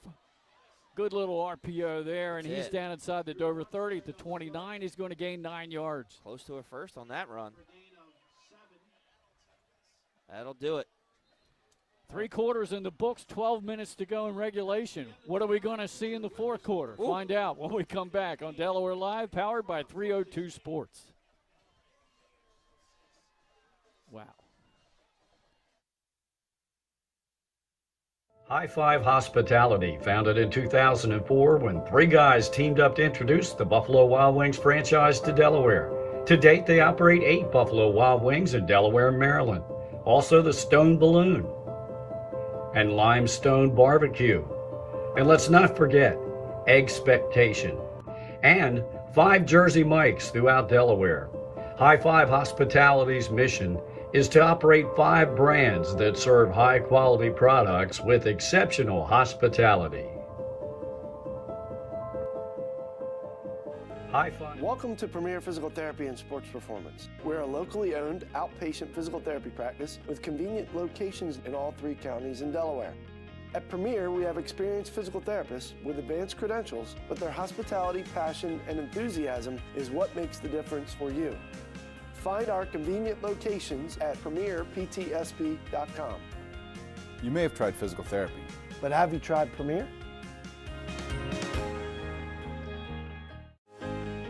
Welcome to Premier Physical Therapy and Sports Performance. We're a locally owned outpatient physical therapy practice with convenient locations in all 3 counties in Delaware. At Premier, we have experienced physical therapists with advanced credentials, but their hospitality, passion, and enthusiasm is what makes the difference for you.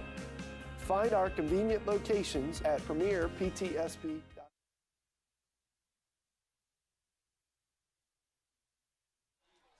Ready to start the fourth quarter. Marks with a design run play, but he is not going to get away from Dover Senators number 11 on the stop, Bryant Hartwell.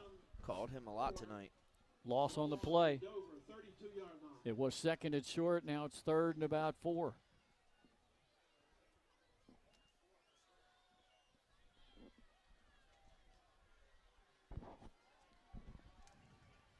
Smyrna changes up to personnel. They're going to go with the earthquake.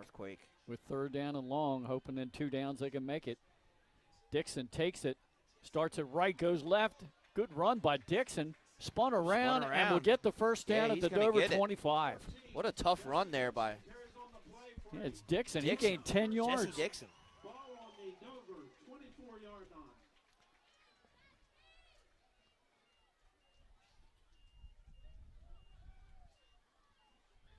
They're going to stick with it, Smyrna will. And apparently now we're finally starting to get a little bit of rain early here in the fourth quarter. Kearney takes it this time, follows a block. Boy, ran into the line. He bounces it to the outside. He's inside the 15 and be tackled at the 14 and another first down. Lost his helmet. Gonna have to come out.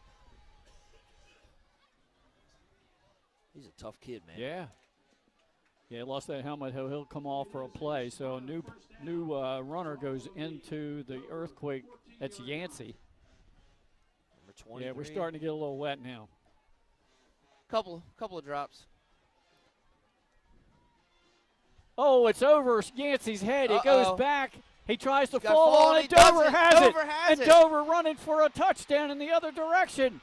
He's got a host of people as he goes in. Number 7 all the way. That's Rashid Branch Calhoun.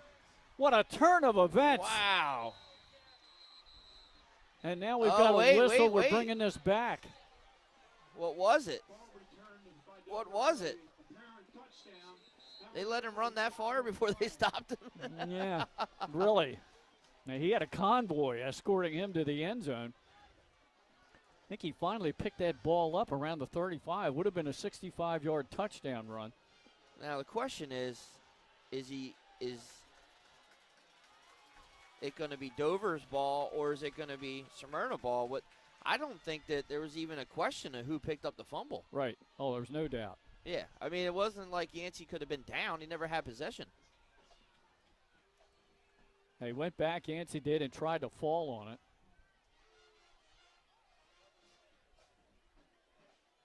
And I still see Smyrna's earthquake personnel out on the field. A long discussion here by the officiating crew. This is a huge call in the ball game. Yeah, it is. I mean, that negates a touchdown. And a take it off. A double-digit lead, potentially. All right, here's our white hat making the call. The Dover ball. Dover ball. So the fumble is going to hold. Right. And I think Knapp is upset because he's saying that it was an inverted whistle or something that stopped that touchdown. He is not happy on the other side of that field. Oh, boy.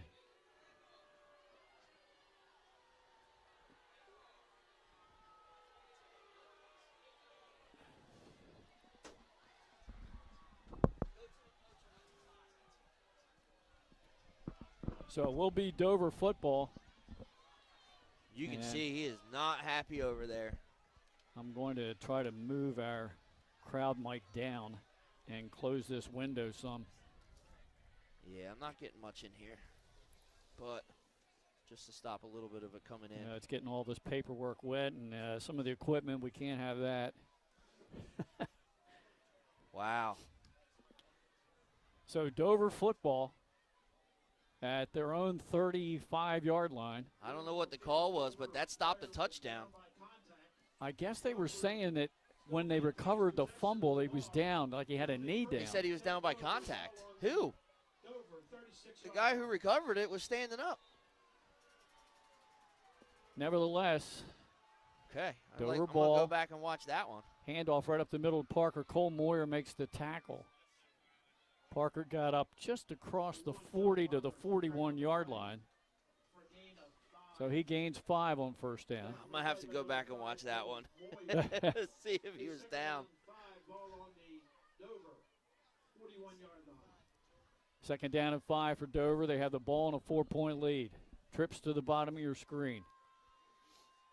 Now Cole in motion. He gets the football, tries to get the far edge. Good blitzing. Tackle by Brandon West with a TFL. One of the things I don't understand is sometimes when you run that ball to the short side of the field, you have this whole big wide open over here. You're like, why run it to, but I guess if 6-yard loss there. You're always looking to set up another play, but still, why not run that to the side of the field where you have more open? Yeah, the strong side. Yeah. It's a 6-yard loss on Brandon West's tackle of Jaheim Cole. So third down and 11 for Dover. Smyrna fans getting noisy, stomping on the bleachers. They're shaking the press box is what they're doing. Cosme doesn't have the play from the bench, and they have to call a timeout. Use one. As we keep it right here, clock says 9:10 to go in this regulation. 18-14, Dover on top. Big game here in District 2. And Smyrna with a loss, Nick, would go to 2-5. They would have to win out to end up at 5-5 and hope to qualify for the tournament based on bonus points. Yeah, because they had played a tough schedule. Now, the first and the second place team in the district both qualify for the tournament. So Smyrna has an opportunity, if they lose this game, to still finish second. And they could. They still could. Now, I believe they have Cape, St. George's, and Sussex Central left. And unfortunately, our cameraman's running into the second half rain for the second week in a row. Check on him, see how dry he is. All right, here's the 3rd and 11 play. Big third down play. Cosme takes the snap, rolls near side. Moyer's pressuring him, and he just throws it away. Nobody there. He just threw it away. Cole Moyer affecting that play. And it's 4th and 11, and Dover will be forced to punt. Pass incomplete, brings up 4th down. So with 9:04 to go, Smyrna Eagles offense appears to have another opportunity coming up, barring a turnover. And they've committed 3 turnovers in the game. Dover has none. None, yeah. 2 fumbles and an interception committed by the Eagles. And they got lucky on that call. Negated touchdown run after that. Yep. Second fumble. Yoder takes the low snap. Boy, fielded it nicely. Got the punt off. And actually just gets away from it. Yeah. And it'll be down inside the Smyrna 30-yard line at the 26. Yeah, that one kind of skipped on the turf, and that's a good job by Brandon Yoder to field that on a hop and get the punt off. See how this rain affects the offense here of the Eagles. Yeah, they really have not been able to pass the ball much. They've only attempted 3 passes in the second half. Well, the touchdown pass was on a little trick play. Yeah. Tiberia's in at quarterback.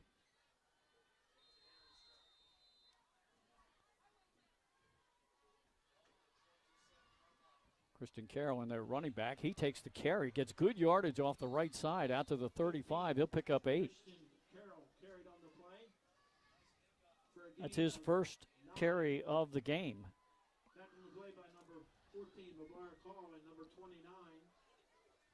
Now they're going to give him credit out to the 36-yard line, so it'll be a 2nd and 1. 2 wide out split to the top of your screen, 1 to the bottom. Tiberi hands it off to Carroll again. He sheds 1 defender, but can't get away from the second. No gain. Nice tackle by Jordan Gill.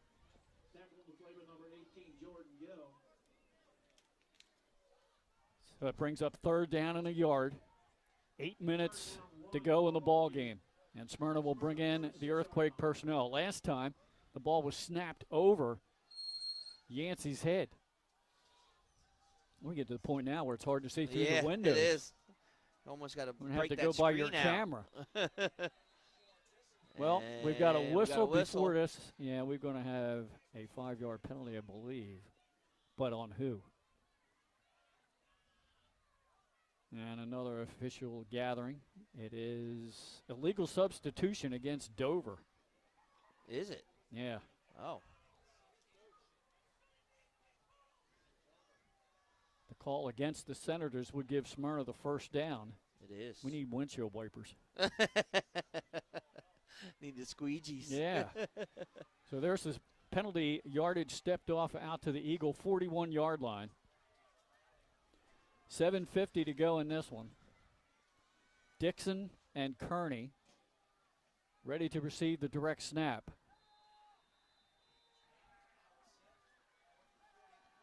Kearney takes it himself, follows blocking on the left side. He's up across the 46, 47-yard line. And a good pickup on 1st down of about 6 yards.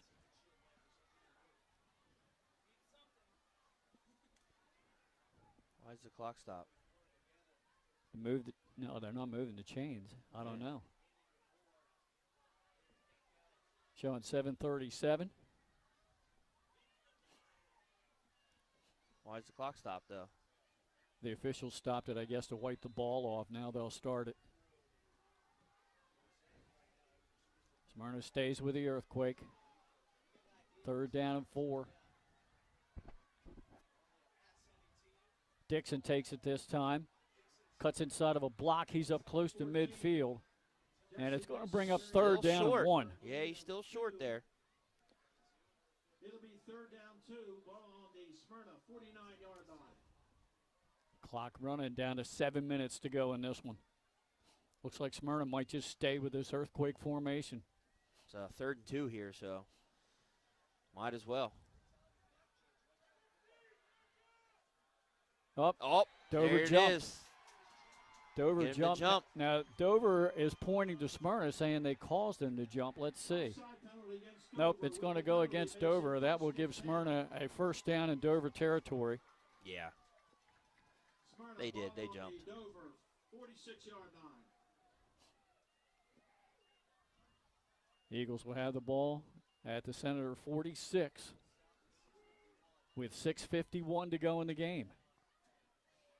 Now, ideally, if you're an Eagle fan, you just want to run the clock out and score right at the end of the game. Correct. And take the win. That's best case scenario for them. Kearney, Dixon. Kearney takes it, left side, stood up, gets away from it, breaks into the open, and Kearney has a big yardage. He's on his foot. He's still on his feet. Wow, he's still up. I thought he went down. He's all the way down close to the Dover 22-yard line. It's a 24-yard pickup out of the Earthquake. I thought for sure Dover had him stop cold after about a 5-yard pickup. Yeah, he spun out of that and kept on moving.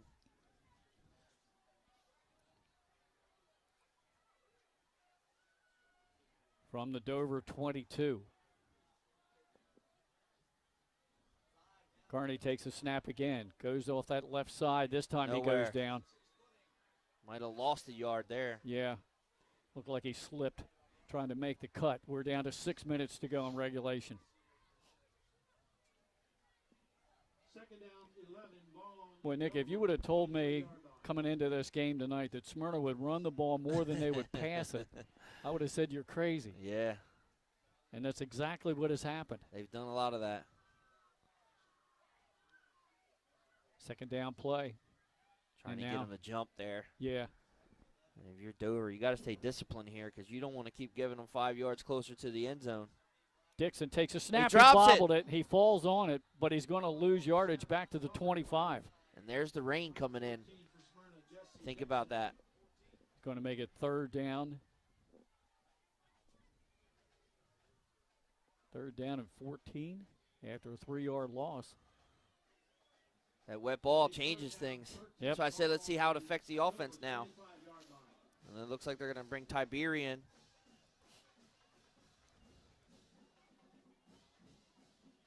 Third down and 13 for Smyrna. Under 5 minutes to go from the Dover 25. Empty set. Tiberi's back. Looking for that screen again. He drops it. Yeah, I think he tried to pump fake, and the ball was probably wet, and he lost it. So now it's going to be 4th and forever. And it's almost like Tiberia is pleading to the official, I needed a dry ball. I said, how's this rain going to affect the offense? That hurts right there because now you need a first down, and your first down is all the way down to the 21-yard line. The clock is down to 4:10 to go in the game. They had a 1st and 10 at the Dover 22. Now they're all the way out at the Senator 36-yard line. What do you draw up for this? You got a 4th and 26 play? Well, coming on late is Dior Mackey. Now he's set. Tiberi's back to pass. Rolls to the far side. You got to throw it. You got to throw it. Now he runs with it, runs out of bounds. So Dover will take over on downs with 3:45 to go. And you see how the weather plays into this. First down. Dover takes over on downs. 1st and 10. On their own 34-yard line. 34-yard line will be the line of scrimmage for Dover. With 3:44 to go in this one. Rain coming down now. And I see my color commentary producer, Nick Halliday, now conversing with a Smyrna fan out there. I guess that fan is checking on our camera guy. Not just any Smyrna fan. All right, Senators with the ball now. Can they run the clock out and preserve the win? See what they can do. It would be their first win over Smyrna since 2018. Cosme hands it off right up the middle, slipping through that line of scrimmage and getting first down yardage as Parker. Yep, gonna move the chains. All the way out to the 46-yard line. Now Smyrna, if I'm correct, still has 2 timeouts. Yeah, I think they have used 1. So they can stop the clock twice. It's running now, down to 3:25 and counting. And one of the things you're saying is don't fumble, but also stay in bounds if you're Dover. And the other thing is you've got to tackle Mr. Parker and Cosme and company. And they keep getting first downs. Parker again up the middle. Cole Moyer wraps him up. Timeout. Timeout, Smyrna. Yep, they use 1 right here. Stop the clock with 3:01. It's 2nd down and 11 after a TFL.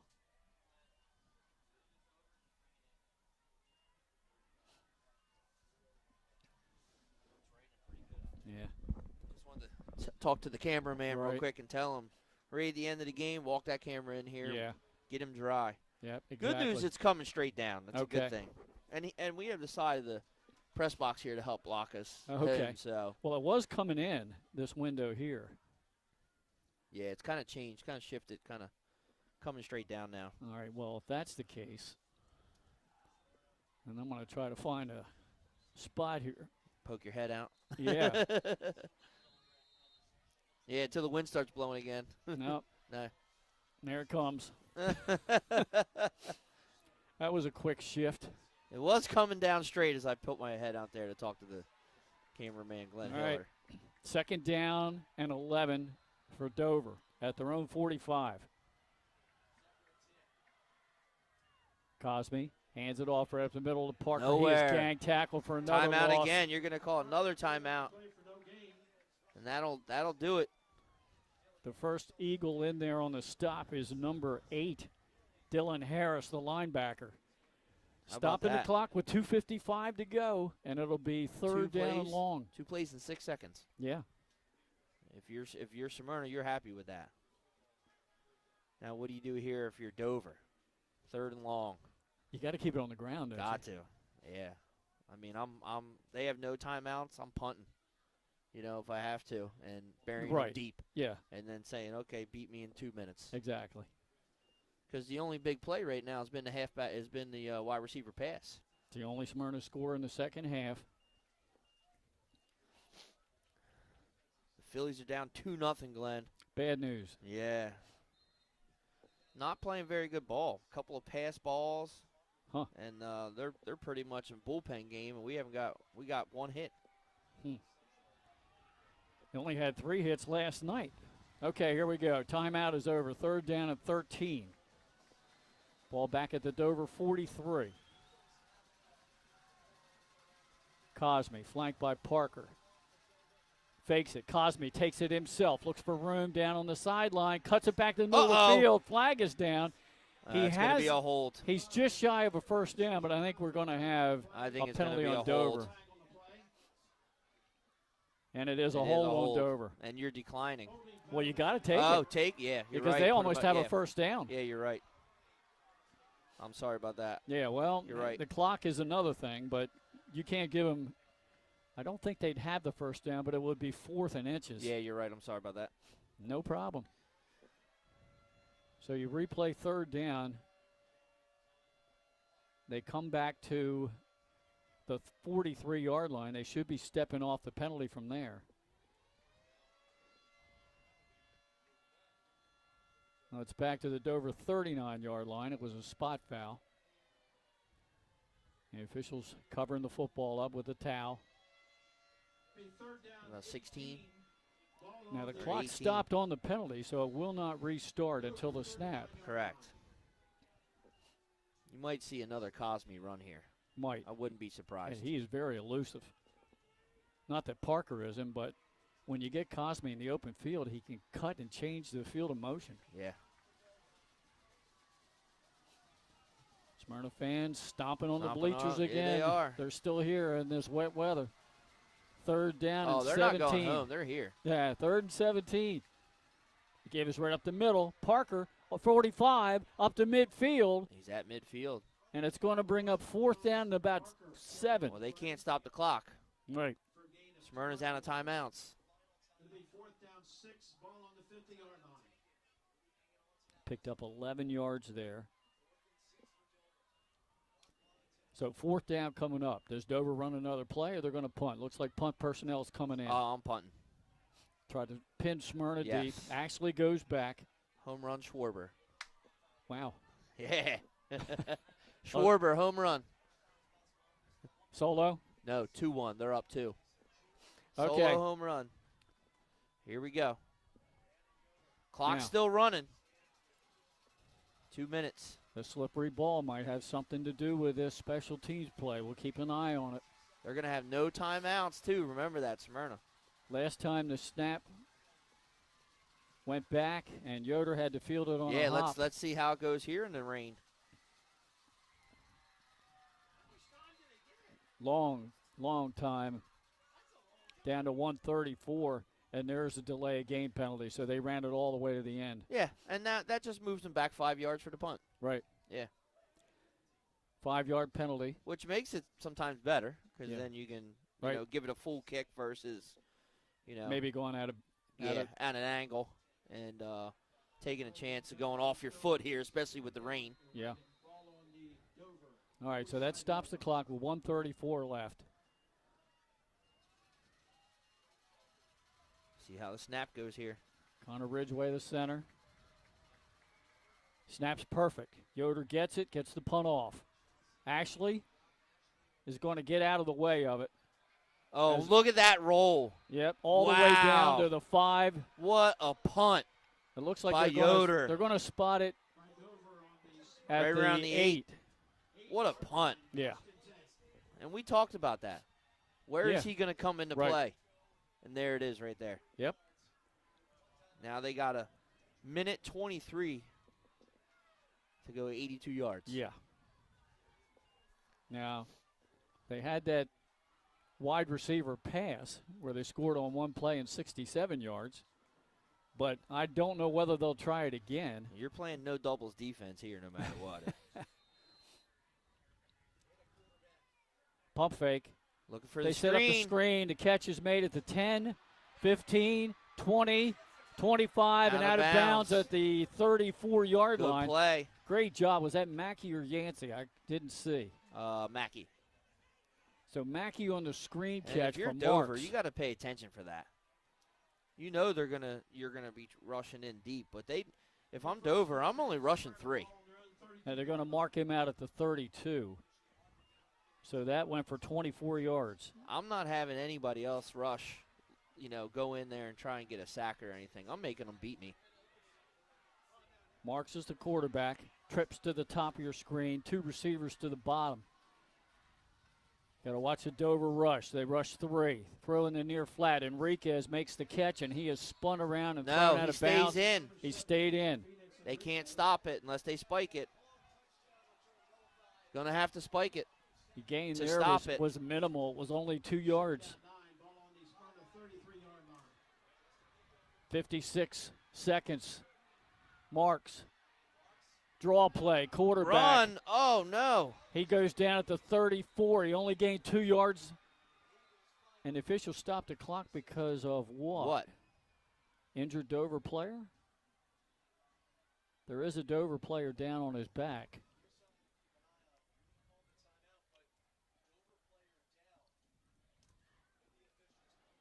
So that's what it is, an injury timeout. Stops the clock with just under 47 seconds to go. That gives Smyrna time to regroup and get the plays that they want from the sideline. But the clock will start, right? After the injury. Yeah, so you want your Smyrna, you want to get to the line of scrimmage and be ready to go, and that's what they're doing right now. That's taking Calhoun. The player that Branch Calhoun a little time to get off. Gingerly, you can see that ankle. That's what was what they called the timeout for. Rashid Branch Calhoun, yep. He's still not quite off the field of play. He's gingerly. He's taking his time. Yeah. And as soon as he gets off, the official will restart the clock. Marks again has 2 receivers to the bottom of your screen, trips to the top. It's 3rd down and 7. Marks takes a snap, looks near sideline. Drops it. But even if he caught it, it looked like he was going to be tackled immediately in bounds. Inbounds, correct, yeah. So 4th down coming up. 44 seconds on the clock. Dover up 18-14 in this one. And a huge turnover by Smyrna when they had plenty of time to get the equalizing score in the earthquake when the ball was snapped over the running back's head. Marks back to pass. Looks center of the field. Steps up. Now he just throws it away. On 4th down, he threw it away. Oh. And I think he just realized it. Yep. That'll do it. Dover takes over 1st and 10. Ball on the Smyrna 35-yard line. No timeouts left. All they have to do is snap it. Yep. And Dover's going to come away with their first win over Smyrna since 2018. They had lost 6 straight. The Senators will remain undefeated at 7-0. Caravel's the only other undefeated team in the state. And Caravel plays at Newark tomorrow at 11 o'clock kickoff. That's going to be a good one, I think. So Dover will have the inside track now in District 2 of Class 3A. They'll move to 2-0 in district play. That's tough there, Glenn. You gotta know. Yeah. You gotta know where you're at in the game. And just a freshman though. Right. That's you can chalk that up as a freshman mistake. 1 kneel and that'll do it for us. Cosme in the gun takes that knee, and that should just about do it. I would think Dover does not have to snap it again. No scoring in the fourth quarter. It was 18-14 at the end of the third, and that's the way it'll end up. That'll do it. Like you said, Glenn, first time since 2018. Yeah. Chip Knapp and the Dover Senators escaped with the big win as the two teams line up at midfield to shake hands. And Smyrna will go to 1-1 in district play, but 2-5 overall.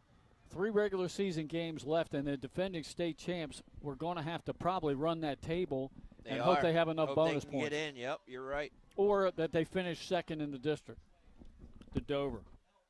All right, Nick's going to pull in the camera as we keep it right here. And we'll try to get some other scores for you around the state.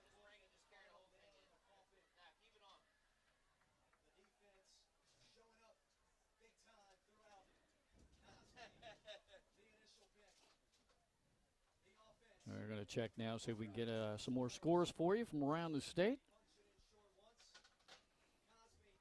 Dover in the second half, they dominated the third quarter offensively as they had the ball for almost the entire half. 1 yard run by Cosme. The conversion run failed. That gave Dover their first lead of the game at 12-8. The next time Smyrna got the ball, a 67-yard pass from wide receiver Kearney to Andre Ashley. That was with 1:22 to go in the third. That gave Smyrna the lead back at 14-12. The conversion failed. And then Dover scored less than a minute later on a 58-yard breakaway run by Parker. And that was the final, 18-14. That'll do it. And just that was the game at the end of the third quarter. The fourth quarter, Smyrna was moving the ball in that earthquake. Kearney had some great runs. Dixon had a couple himself, but that errant snap over the head of the running back, and that pretty much sealed it. That dealed it. Let's see. We got some scores here. Still, last we heard, Seaford and Brandywine tied at 7. Cape up on CR now, 35-0 in the fourth. Salesianum leading Apo 40-14 in the fourth. Middletown 28-13 over William Penn. That's still a third quarter score. Hodson 25, St. Mark's 7. Milford 15-6 over Laurel at the half, and Howard leading Odessa 22-8. Those were all halftime scores.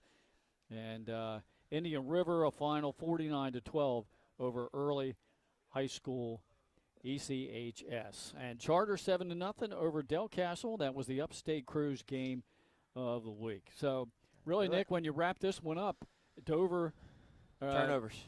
It was penalties on Dover, and then turnovers on Smyrna. Yeah. Yep. The turnover, you had 2 turnovers in the red zone, one interception and 1 fumble down here from Tiberi, and that pretty much ends the game for you there because they ended up losing by 4. And Smyrna really runs the ball more than they pass it in the ball game tonight. I guess that was the game plan going in against Dover, who has a very good set of linebackers. Their secondary is excellent. They're strong on the front, and Dover comes away with a win. They remain undefeated. All right, thanks to both coaches, Mike Judy and Chip Knapp, plus the athletic director here at Smyrna, Bill Schultz, for our broadcast crew down on the field taking photography, Donnell Enriquez and Ben Fulton. Glenn Hiller on our video camera, and my broadcast partner, Nick Halliday. I'm Glenn Frazier. Once again, the final score here, Dover 18, Smyrna 14. Thanks for watching our live stream on Delaware Live, powered by 302 Sports.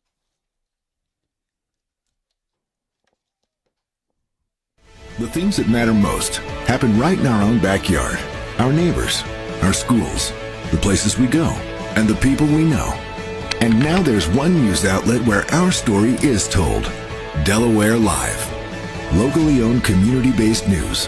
Free to every reader, because Delaware's future belongs to all of us. Quality journalism we can trust to help us take on the day. Delaware Live. Our state, our news, our home.